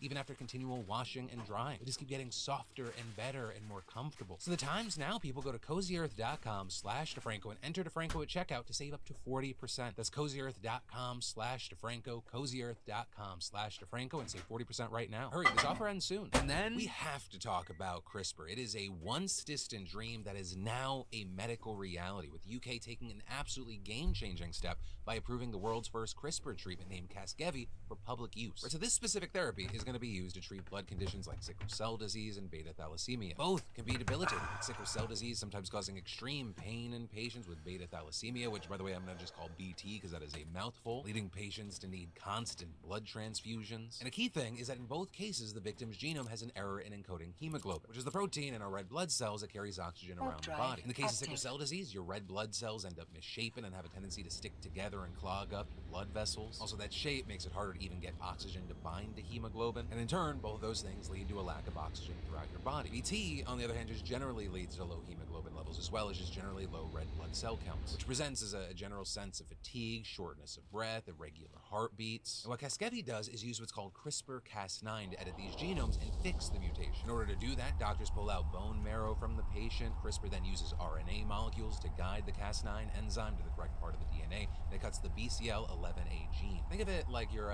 genome is a Google Doc. The therapy Control Fs for the bad gene and then deletes it. That's pretty much all that's happening, or rather the dumb way to explain it. As far as what happens when that gene is removed, the body's able to make fetal blood cells which aren't deformed by sickle cell disease or suffer from BT. And that's because BCL11A normally stops the production of these fetal cells in adults. So also, that doesn't mean they're done yet. Patients still then need to undergo extensive therapy to prepare their bodies for the bone marrow with their edited genes to be reintroduced to their bodies. And if you don't know about bone marrow transplants, they are long and intensive, which is also why it's expected that patients may have to sit in a hospital for upwards of a month while their body begins to make more of the fetal cells rather than the ones affected by sickle cell or BT. Also, this doesn't mean that those patients suddenly won't have those diseases. Instead, the treatment is meant to mitigate their effects by allowing the body to make at least a substantial amount of normal red blood cells. But with this, the big questions for this treatment, and really CRISPR in general, is how safe and viable is it? Which I will say, considering it got approval in the UK, which isn't exactly the easiest thing to do, you can probably be pretty confident that it's not going to be killing or maiming people on the regular. And as for the numbers we know, there were 45 participants in the trials for sickle cell disease, though some ended up dropping out, so in the end they managed to only follow 29 people. But out of those, Casgevy managed to completely eliminate cases of debilitating pain from 28 for at least a year. And in the case of BT, out of the 42 participants, 39 didn't need a red blood cell transfusion for at least a year, and the remaining 3, they had their need reduced by 70%. So overall, we're talking about substantial improvements. Then of course, there's the question of were there any serious side effects? And there, the worst was probably an increased risk of infection, which can happen with bone marrow transplants in general. But there were also side effects that you'd expect, like nausea and fatigue. So we're talking about an incredibly positive result. However, should be noted, some researchers are warning that this doesn't mean that we should just stop keeping an eye on CRISPR, with David Ruda, a geneticist at Imperial College London, saying, "It is well known that CRISPR can result in spurious genetic modifications with unknown consequences to the treated cells. It would be essential to see the whole genome sequencing data for these cells before coming to a conclusion. Nonetheless, this announcement makes me feel cautiously optimistic." It also looks like the US and EU regulators are seriously considering approving Casgevy, although, even with approval, there is a serious catch. It is fucking expensive, and also concerning it likely won't be available for low and middle income countries because of how difficult the tech is to actually use, with doctors saying that their capabilities to edit gene codes would need to substantially rise, or the tech would have to get much easier to use. But with that, a key thing that we've talked about in other spaces where we're seeing advances, this is just the beginning for CRISPR. Where it is today is the worst it will ever be again. And this is, you have other researchers around the world exploring how to use the tech for other genetic disorders and not just rare things, with one of the biggest ones being high cholesterol, which is a leading cause of heart disease, which is the biggest killer in the United States. Because not only is it affected by diet, but for many people there's a genetic component that's called, and I'm gonna try, familial hypercholesterolemia. First try. And for those affected, their cholesterol levels are extremely high almost regardless of what they eat. But with CRISPR, you have researchers at Verve Therapeutics saying they're looking at how editing a single gene could change how a patient's liver functions. And while they're still undergoing studies right now, after a meeting with the American Heart Association on November 11, Verve's Dr. Sakar Katharissan said, "We're super excited. This is the first ever evidence that one can actually rewrite a single DNA letter in the human liver and have a clinical effect. So we're thrilled." And other doctors remain optimistically skeptical. Right, on one hand, they hope that treatments work, but they're also concerned that some of the claims may be overblown. Because so far with this, only 10 people from the UK and New Zealand have actually been treated, with Verve testing different dosage levels to see what works best, and so far only 3 were given a dose high enough to actually affect their LDL levels. And the numbers so far are mixed. 2 lowered their levels by 39 and 48%, while the one with the highest dosage had the levels reduced by 55% for at least 6 months so far. And while that is great, there are many pointing out that we already have medicines that provide these results, if not better. Or those drugs are called statins and have a long history of being considered safe, effective, and are far, far cheaper than CRISPR. And the worst common side effect is muscle pain, which varies in people. However, supporters point out that CRISPR treatments are possibly a one-time solution versus having to take medications all the time. And the list of possible treatments just goes on and on. We're talking cancers, heart diseases, AIDS, Alzheimer's. And this is researchers are eyeing more and more possible solutions, though a big thing, we are still probably a long ways off from widespread and common use of CRISPR. But when you really think about it, this is a technology that was figured out, a decade ago? It won a Nobel Prize just 3 years ago. We are moving at a lightning pace. And currently, things are pointing to this being an absolute game changer. And then, let's talk about yesterday today, a segment I definitely didn't skip yesterday. If you go back to the video, it's definitely there. I don't know what you're talking about. But it's where I look back at yesterday's show and I dive into those comments to see what y'all had to say about the news. Yesterday, there was understandably a lot of focus on that Mormon church scandal, right? The leaked audio, the hush money. With y'all saying things like, "I remain totally unsurprised at how awful the Mormon church is and continually disappointed in those who defend them." Though people replying, "Every religion is like this. I'm unsurprised with how evil any religion is." Others responding, "Try living in Utah." Some of y'all imagining the prayer prayer to God from the father in the story. Dear God, I am so sorry and remorseful for attacking that girl, but not enough to think I deserve consequences. Glad you agree. Okay, bye. And the whole religious confessions being like legally protected was a sticking point for a lot of people, with many arguing if you're ready to confess to God and seek forgiveness, you must be willing to face justice, saying this is nonsense, all excuses so the abusers can go on abusing. Though also in the comments you had people sounding off on the Taylor Swift-Dumois situation. They all saying things like, even though I don't like Taylor Swift or her music, I can't imagine how exhausting it must be to have your every breath in life scrutinized, examined, and fed to the rumor mill.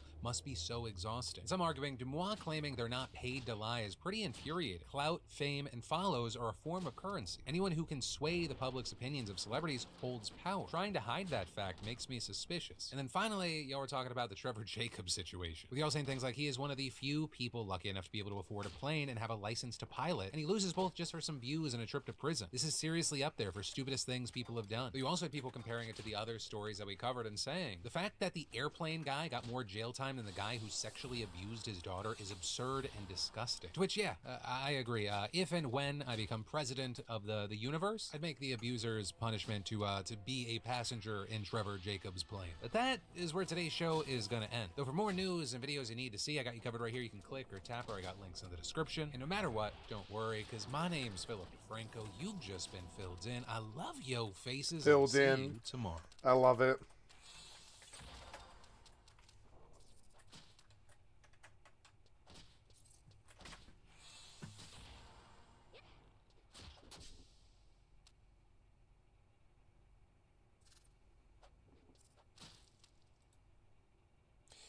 Thank you. Up is not jump. I have subbed and liked your channel. Fallout New Vegas is not an absolute nightmare. This is why.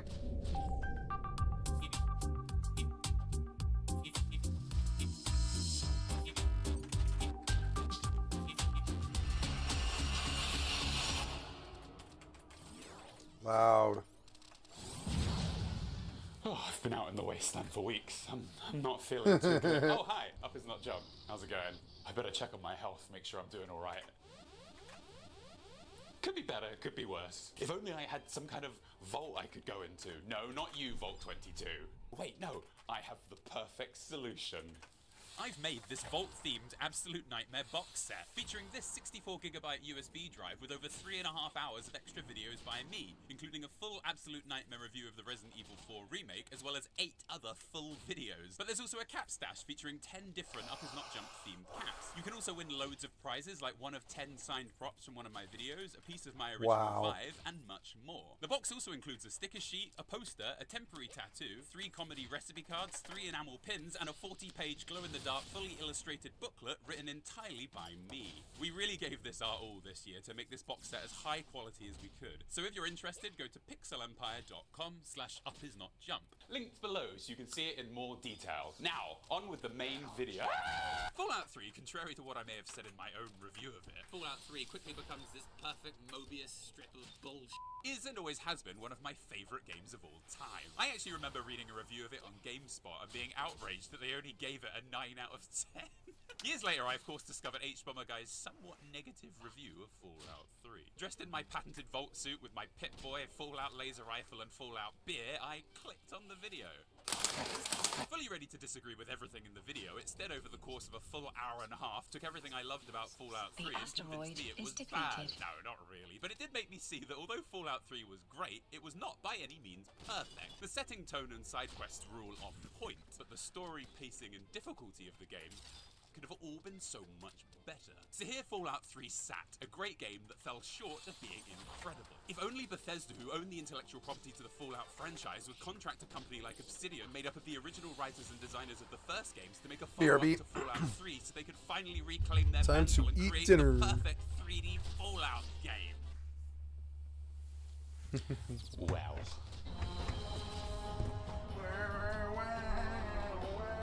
Quickly before we start, if you remember in my last major Fallout video, I was kidnapped by my cat. Well, I'm actually worried it's going to happen again, so excuse me for 1 second. I am feeling strangely docile today. You've made a big mistake, human. So my story begins in late 2010 when Fallout New Vegas had just come out. I went over to my friend's house while we were living at university to hang out, and he was playing it. Hey man. Ooh, what are you playing? Fallout New Vegas. It's a bit shit. Bethesda didn't even make it. Oh, that's a shame. Should we get a drink? Jesus Christ, this was like tuning into genuine proof of alien life and turning it off to instead go outside to live a life fulfilled. Seriously, if you think this is alien life, you're the one that needs an x-ray to find whatever it is that's pushing down on the logical reasoning part of your brain. Following this enormous blunder, I then wasted my university years not playing Fallout New Vegas and instead chasing women. Unsuccessfully, of course. I mean, look at me, I look like David Bowie crossed with the annoying orange. Then in around 2015, I loaded up my Xbox 360 and saw that Fallout New Vegas had been released for Xbox Game Pass. And this just meant I could play it for free. And I thought, okay, yeah, sure. Maybe now it was worth a go. And so here's where I thought it'd be fun to give a very quick running narrative of the very first time I played Fallout New Vegas, focusing on the most notable scenes. So, Luna, what are you doing? I have built a radio device. Help is on the way. Ah, who's she gonna call? Run the clips. Okay, here we go. This opening is Wow. pretty boring, and this first quest is really slow. What, we're here at another town with almost nothing in it. Alright, this is getting pretty interesting. Oh my god, what has happened here? Yeah, okay, this game is pretty cool. No. This game is great. Oh my god, I'm playing the best game ever made. What? How is this possible? And I got it for free. This is like Stephen King offering out a free lamb shank with every copy of the Shawshank Redemption.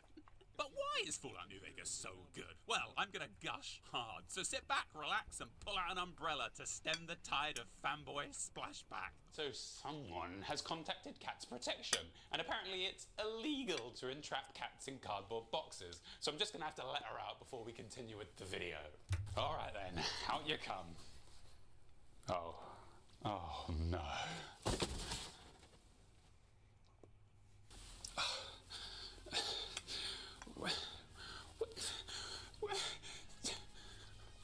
Luna?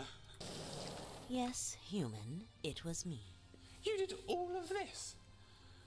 But why? You've put off reviewing New Vegas for years. I've locked you in this room to make sure you finally do it. Luna, out!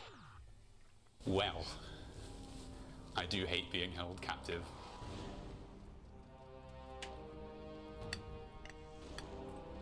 So the game begins with Chandler from Friends laying down some serious trash talk. Maybe cons kill people without looking them in the face.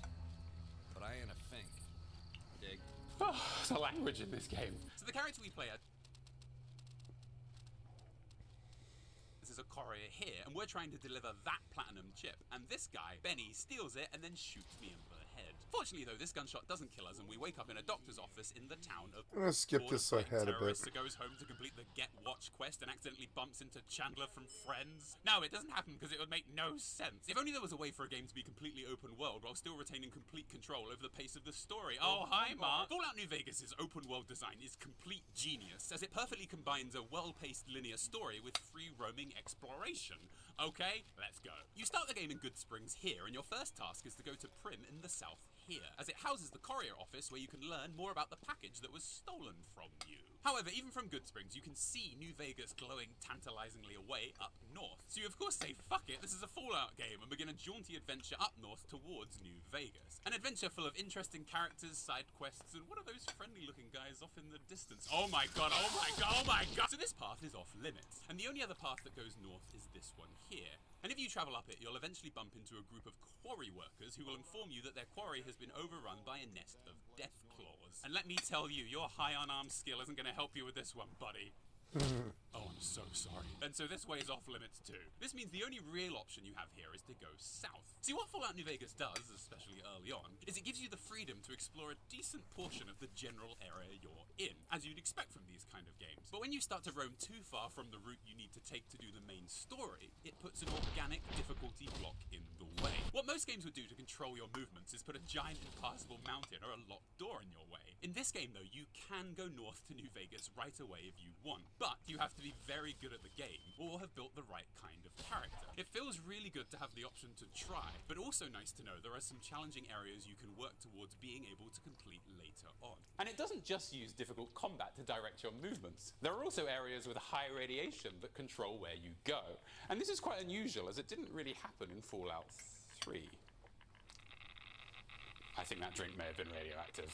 I'm glad I'm nowhere near you. Fallout 3 did have locations with lots of radiation, but they were often quite small areas, and because the game was so open, by the time you actually stumbled on these, you likely had so much radaway that if you poured it all through Hoover Dam, you'd make enough hydroelectric energy to power the entire Mojave, not to mention most of the universe, so radiation areas were never a problem. In New Vegas, though, the areas with radiation are much larger, and you find quite a few of them in the early game. This means you have very limited resources to deal with the radiation damage, so you'll have to strategize if you're going to go in now or come back later better equipped. As a result of all these organic blockages, you generally have to take this path to get to New Vegas, even though it isn't the most direct route. But because the game is still very open along this route, I imagine most people travel to New Vegas like this. So you still get to find loads of random locations, characters, and side quests, but the main story itself is still being fed to us at a pace the developers have some control over. And can I just say how good it feels to finally be wary of radiation in a game called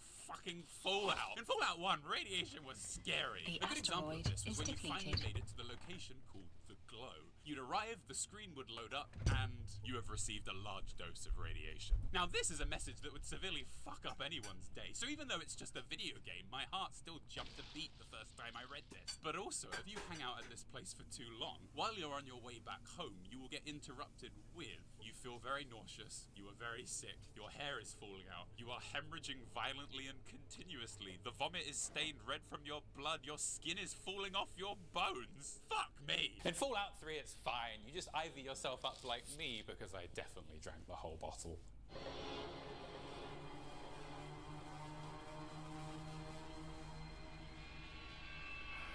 So far then, I've repeatedly implied the story in this game is the greatest thing since sliced bread. But why is this? Well, around the time you leave Prim, you basically know that Benny, the person who stole your platinum chip and shot you in the head, can be found in New Vegas. And a decent part of the game is spent travelling these main roads to find him. Along these roads, though, we learn that the game, as it stands, has two major factions fighting for the fate of the Mojave. The NCR, who are an organised military group with a centralised government, and the Legion, which is a collection of nomad tribes and slaves combined to form an army run by a singular dictator called Caesar. They're both here because they're fighting for control of Hoover Dam in the east, because whoever holds that not only holds all the hydroelectric power in the area, but also most of the clean drinking water. It's important, yo.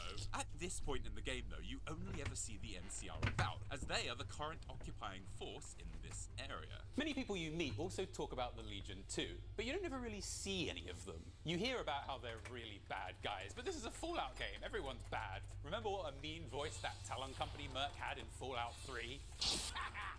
No, I don't think so.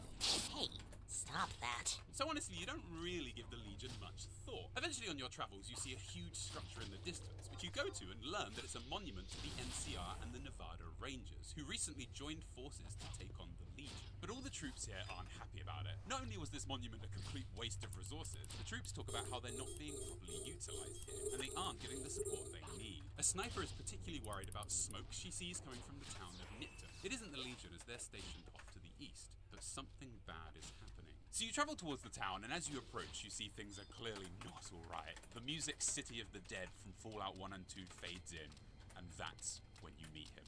Smell that air! Couldn't you just drink it like booze? You enter Nipton to find the people who used to live there crucified and burnt, and a member of Caesar's Legion eventually addresses you with a voice so cool it even warms my icy heart with a cool island song. Don't worry. I won't have you lashed to a cross like the rest of these degenerates. It's useful that you have him by.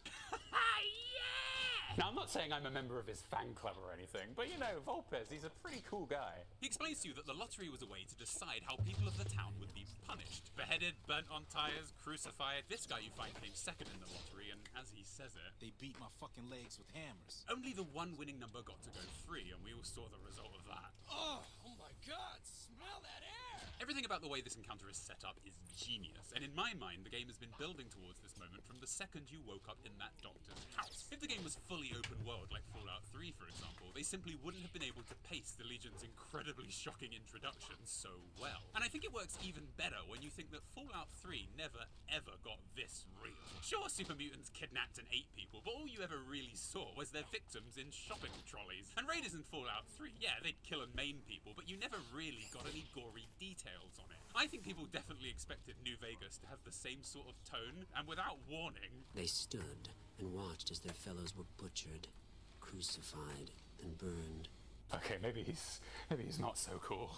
The other great thing about this encounter too is after it, the game is entirely about the conflict between the NCR and the Legion. The conflict that scene has hopefully made you very interested in. We are of course still traveling to New Vegas to find Chandelier from Friends, but the game has handed us another major storyline to follow. New Vegas's map also opens up quite a bit from this point, and the game starts to play a bit more like Fallout 3, in which you can wander around mostly freely as a random adventurer, meeting fun characters and gathering really well-written. Oh, I missed what you said. My uncle has the same set of glass cups you're drinking from. Yeah. Yeah, this thing, yeah. My mom got me these. Sorry I missed your chat. Sorry I missed your chat, number 2. I'm sorry. When was this? This was, just a minute ago. I didn't miss it very long. I'm sorry. Yeah, it's a good glass. I like it. I'm out of ice, and I want more Canada Dry. Speaking of the glass, am I out of ice? I think I am out of ice. It's annoying. I don't know. I'm gonna go see. I think I'm out of ice. No. What was that? Oh my god. At least I didn't get hurt. Oh.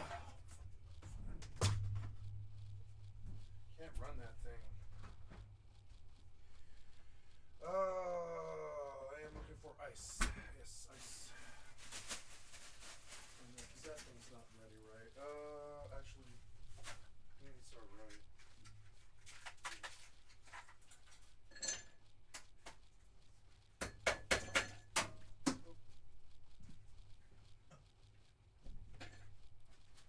There's the water. Where'd the water go?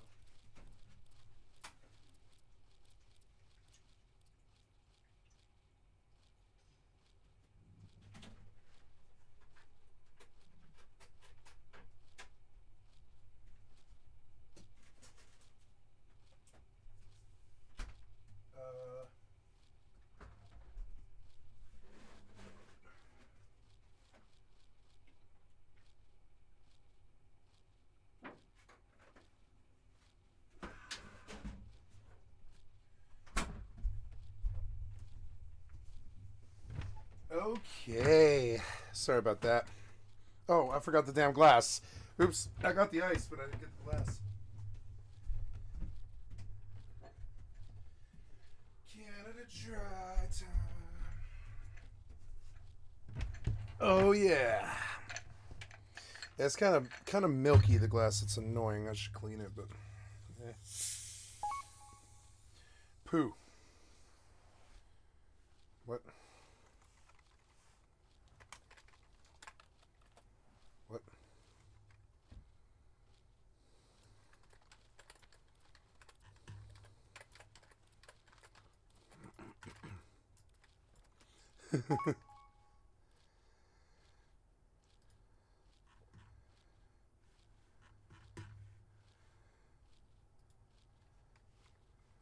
I don't know. I don't know. I don't know why my say text is so large.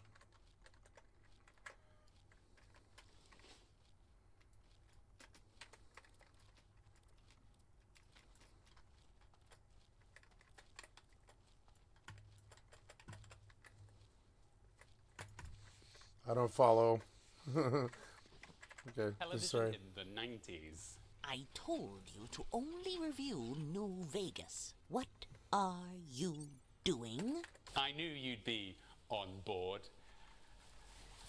TV prior to the early 90s was hugely unserialized when you compare it to TV today. The Next Generation, which started in the late 80s, for example, was almost entirely a collection of episodes that had absolutely nothing to do with the ones before or after. Now, the draw here was that you could tune into any episode and you'd easily be able to understand what was happening. But it also meant the show couldn't really build on any complex ideas or stories over the course of an entire season. A good example of this is there's a famous episode of The Next Generation where Picard is brutally interrogated for what seems like weeks by a Cardassian officer.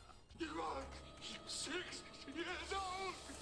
Gripping stuff. You can see why he played Squidward in Star Trek Squidward. The episode, of course, ends with Picard being freed, but later on he privately admits that he had been broken and would have told the Kardashian who tortured him anything he asked, military secrets and all. So how does the next episode follow up on this horrifying conclusion? How can the show go on if the captain of the Federation flagship is a broken man?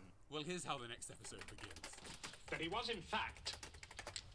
The asteroid is depleted. Murdered? Oh, you have got to be fucking kidding. A lot of TV back then just wasn't serialized, so the thrilling idea of having the Federation's best man being a broken mess, boring, had to be dropped. This more retro style of storytelling I've just described, Please state the nature of the medical emergency. has always reminded me of Fallout 3. Please state the nature of the medical emergency. Please state the nature of the medical emergency. The game ran on. Oh, now, in the early 90s, television started to rebel against this style, and many shows with kind of long flat, but stories in them were introduced, alright. like the X-Files and Deep Space Nine, which is the greatest TV program of all time. Bullshit. But of course, Bullshit. there's no full serialization. X-Files is better than that game. That would have been That too show. big a sudden change for audiences, so they still Okay, let's get to it. Sorry, I had to stop for dinner. nothing to do with. Had to stop for dinner there. Had some chimichangas. And now we're going to do some WoW and some FFXI and some EVE Online. Oh,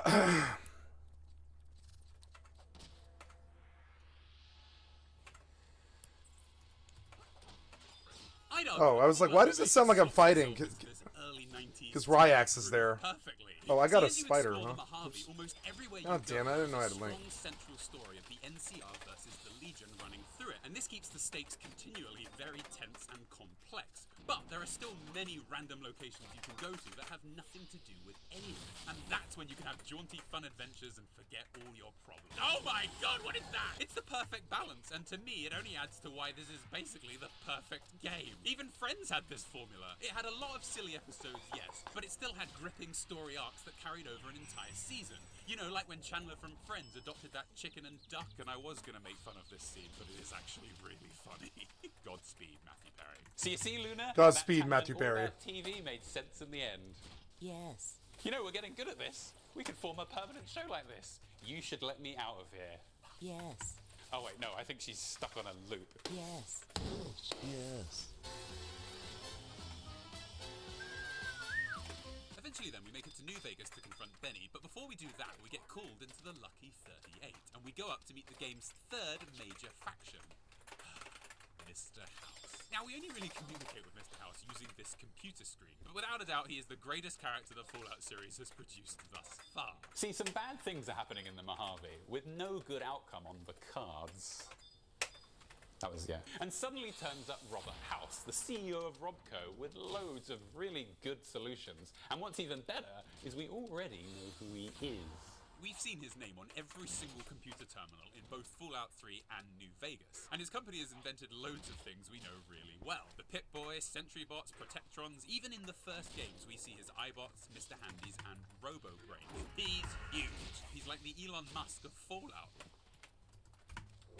And so ignoring that, What was that? Aggro. He just turns up and effectively What? offers the world full salvation. Oh, okay. Oh, I changed my, I changed my, gear. I forgot about that.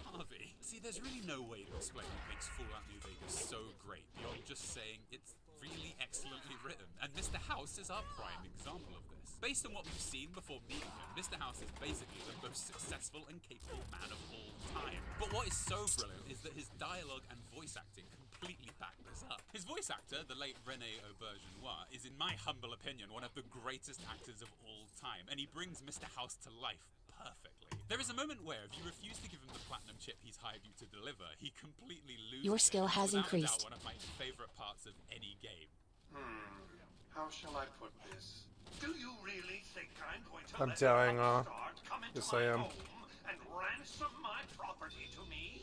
I spent 2 centuries searching for the platinum chip. It's my invention. Come on, damn it. Oh. Oh, what can I do? 2 spiders and a fucking giant for no reason. I should have killed the pet first. Oh well. It's been a while since I've been back. It'd be good to drop stuff. Yeah. I have too much stuff. kind of is. He's also been, pretty like, highly educated. 5 hours Just the since way I've been he talks back. about books is quite scary. There's a lot of good information in old books. His philosophical views are pretty interesting as well. He claims that because the Legion is so different from the NCR, when they meet in conflict and Oh yeah, look at that. 7K. Keep going. even greater synthesis. Ooh, And most money. importantly of all, he's able to articulate why he believes his horrible method of leadership is actually the best option in a way that you can easily understand. Honestly, it's really beautiful. See, the best villains are the ones you 13K more. In Fallout 4, I couldn't understand for a singular second. What Nice. I'm back up again. Fuck yeah. It's good. That's hard to explain. That's a difficult question. I know there's more for us to discuss, but now that's the question. I promised answers, and answers you shall have. But I need... Just admit it, you don't know what your own plan is. And I'm not being funny here. I feel more fatherly love and guidance from fucking Caesar himself. I will order my Praetorians to hack you to death with their machetes for my entertainment. Finally, someone who gets me. And from here, that's it really. The rest of the game is about deciding if you're going to help the Legion, the NCR, or Mr. House take control of Hoover Dam and thus the Mojave. There is also, of course, a fourth option which I haven't covered, where you can take over the Mojave with this friendly robot called Yes Man. It's what Benny always called me. Probably because I'm programmed to